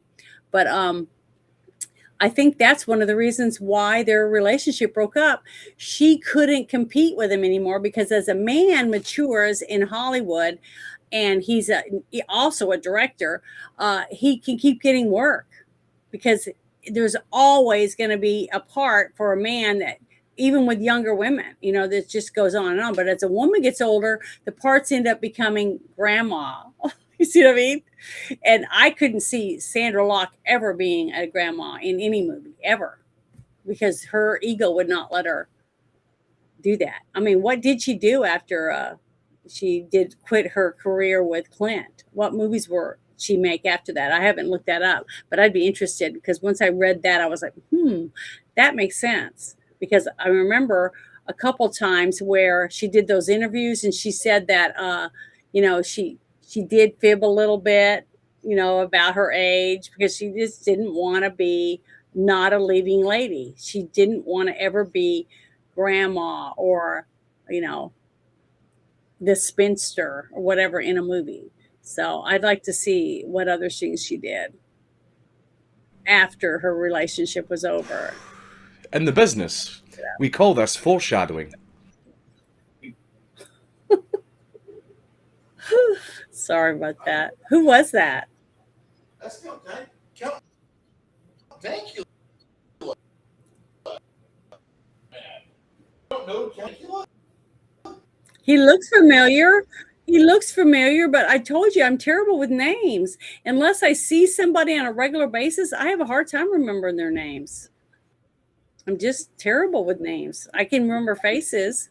I'm admitting, hey, aren't you happy to have a woman that actually admits that she's not perfect and she's wrong sometimes? I mean, geez.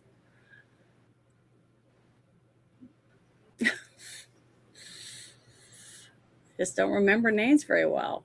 I guess. It's really hard. I'm just surprised.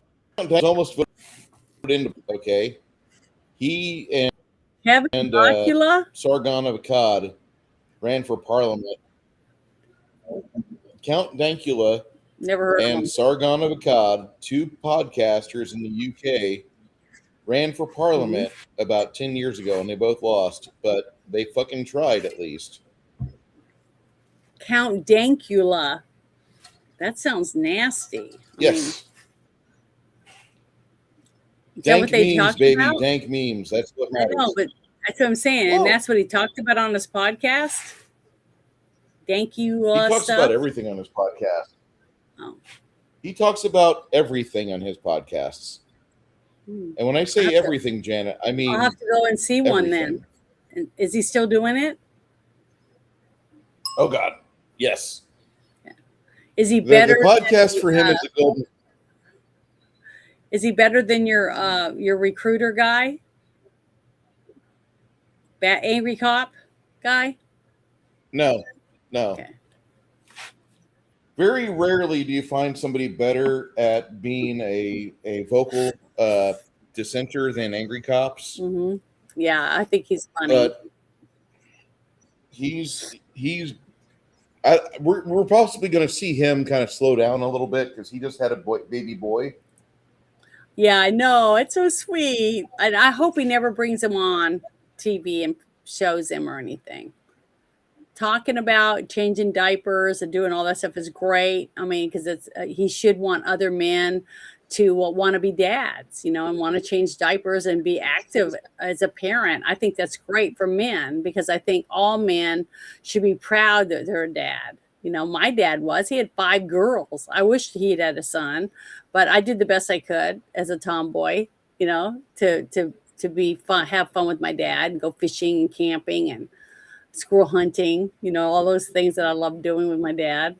But not everybody can do that. Here's Janet did good because she gave him a grandson. Mm-hmm. Let's keep that in mind. Yeah. But that wasn't me. You got to remember, the woman doesn't pick the sex. The man does. He puts the stem on the apple, not the woman. And guess what, though? If a woman has a bald dad, okay, that means her son is probably going to be bald. So remember that, guys. If you want a son that has a full head of hair, don't marry a girl whose dad's bald, because it is on the woman's side of the family. No, the sex isn't. The sex has nothing to do with the woman. The man chooses the sex of the baby. So just wanted to make sure you understand that. Okay. So What is your rating for this film?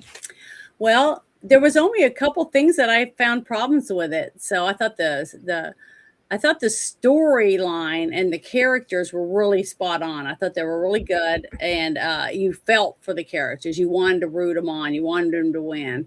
And when he met each character, they were important. You know, they added them in the story and made them part of the hero's journey. And I love that. And they were heroes themselves, the way they handled everything. So I would give this a solid 9 out of 10. It's 2 steps down from the other one I gave last week, but 2 little dots. But I still thought it was really good. I do recommend that you watch it if you haven't seen it. Or if you have seen it, watch it again. Watch it with someone who hasn't seen it before. It's definitely one of those movies that you're rooting for the guy to be able to get back at the people that killed his family, you know? So I like that part of it.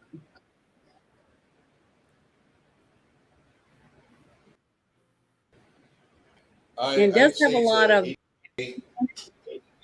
you like that, right?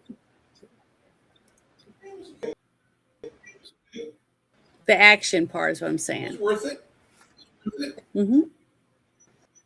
Fucking spot on. Yeah. Oh, it could skip a generation. Was good. Mm-hmm.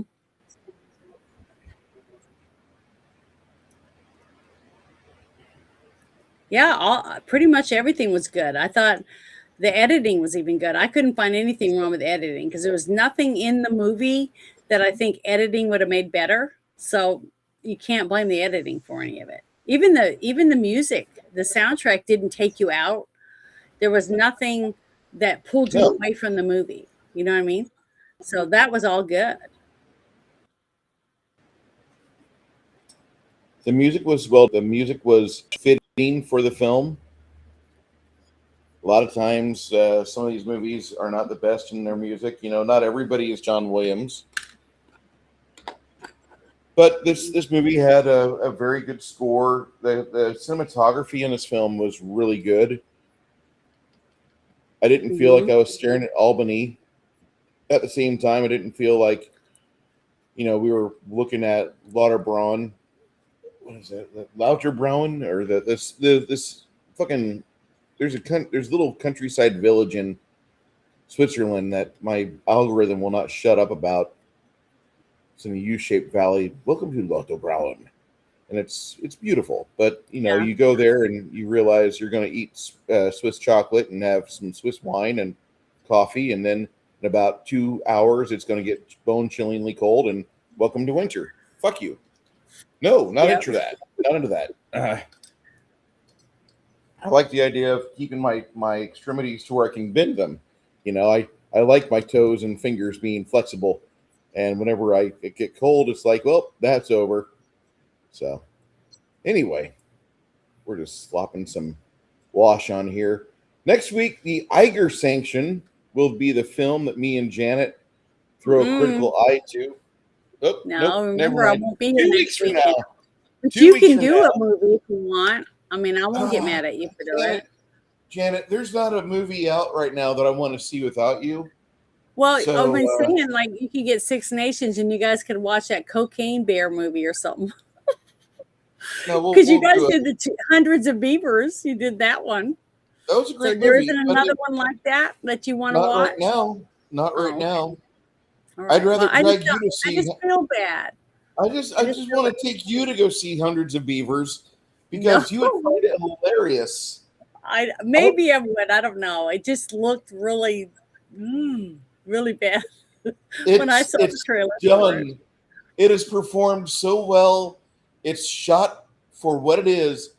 The way they edit and shoot it, the way they did everything in that movie. That movie's a 90 out of 100 because it's one of the few comedies. It's mainly for the fact that comedy was sparse in the early 20s. Early 2020s, it was really sparse. 20, like that was the only comedy that came out. And then they tried to have other comedies come out. But they end up just being like a bunch of liberals I hate Trump, and that's the entire comedy movie. Like, Yeah. you're not funny. Quit. Stop. Go make a podcast and make no money. Fuck you. But no, the Hundreds of Beavers was perfect because it actually was comedic. It had good sight gags. It had wonderful You plotting. said there was only one beaver? Nope, there's 6. There were 6 You said beavers. there was only 100 one beaver and hundreds of beavers, is what Six Nation just put in the chat. 6 Nations is erroneous. There's 6 players that dressed up as beavers for the camera. There's 6 people they dressed up. They got the same number of people to dress up as beavers in Hundreds of Beavers as they had gymnasts dress up as aliens for the movie Aliens. Well, can I ask a question about the movie, though?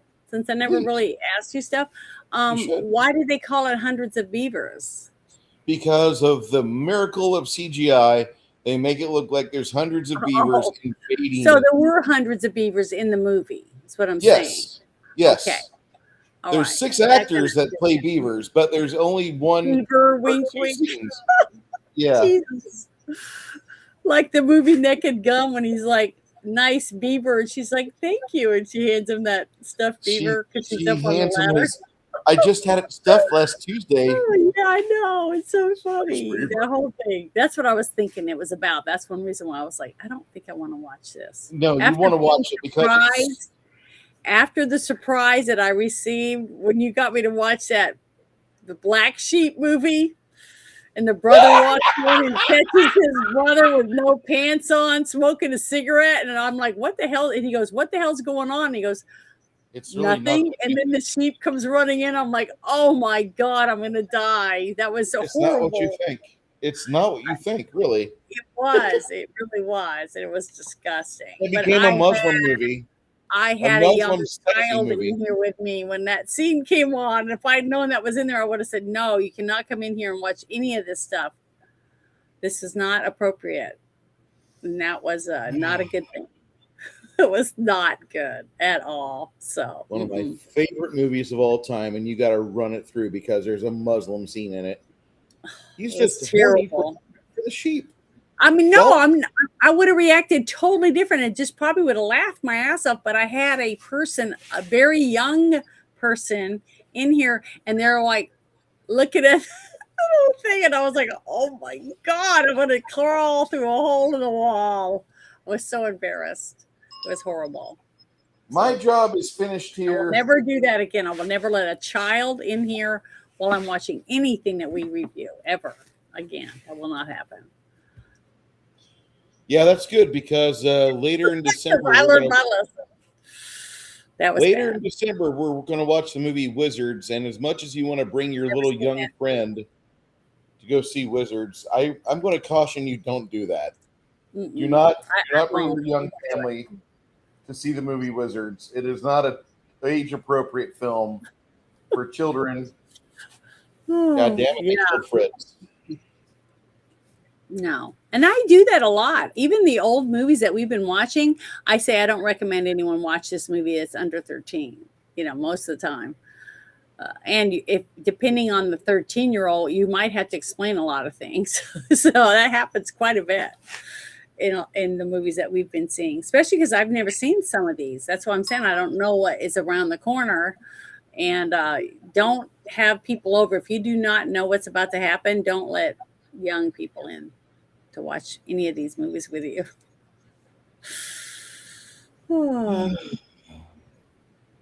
Janet, what am I going to do with you? I don't know. Just don't kick me to the curb. Well, Janet, I'll proudly say it in front of everybody. You're mine forever, and don't worry, that's not going to happen. Okay. Well, once again, we've hit another end of our wonderful Sunday afternoon video review. Janet, would you like to escort us to the stage exit? Thank you, everyone, for hanging out with us for, I don't know how long we've been doing it, 2 hours? Wow, 2 hours. Okay. Well, for hanging out with us and listening to us go on and on about our feelings about this movie and a few others, because we always do rants. I can't help it. I'm not a pro. I'm not a pro. I don't, I wasn't, didn't go to college to learn how to do this stuff. We just do it because we enjoy it. But it was a really, really well done movie. And if you love Westerns, this is one of his best Westerns. I really do agree with that. And I just want to say thank you. And hopefully next week you'll come back. Oh, not next week, the week after next. But next week, come back and watch Bruce as him and whoever he has on here do their favorite thing, which is painting figures. Yep. So. Why do we do that? Because it prevents murder, mass murder. Probably a few murders. Oh, and look, he wants to show off something he just put on his desk. It's over there. You showed me the other day. Remember? Which one? Right there with the globs in it. Oh, yeah. We just got a replacement. The lava lamp 3.0 is in place, and it seems to be churning along nicely. These things only have a limited shelf life, so who knows how long it'll stay. But I love a good lava lamp. I've loved them since 1977. I've never had one. They're great. I've never had one. They're a wonderful little toy to have or lighting device. They don't provide real light, but they do provide just a little bit of soothing dopamine to my head. Thank you, Janet, for illustrating that. Well, I do, because I thought you were so happy when you got it and you got to put it on your desk. I love it. I love this stupid thing. I wanted to make sure other people knew that was something new on your desk, because there's a lot of stuff going on your desk. That there is. That's one reason why I don't have a camera on my stuff, because I got a lot of shit too, but I just don't, show it to people. Stuff like this cool dice tower that someone made me, and then I've got all kinds of like trinkets and things that I play with. I just got tons of shit. It's on my desk too, so don't feel bad, Bruce. But I don't paint or anything on my desk. You should. That's over behind me. I do my Legos and my crafting and stuff on the table behind this curtain right here. But thank you, everyone. We really appreciate you. Oops, see, it lit up. Come see us next week. We will be painting, and then 2 weeks from now, we are watching the Iger Sanction film. Mm-hmm. And everybody wish Janet a safe trip as she goes and does something very enjoyable. Hopefully. Turns out good. Thank you, one and all.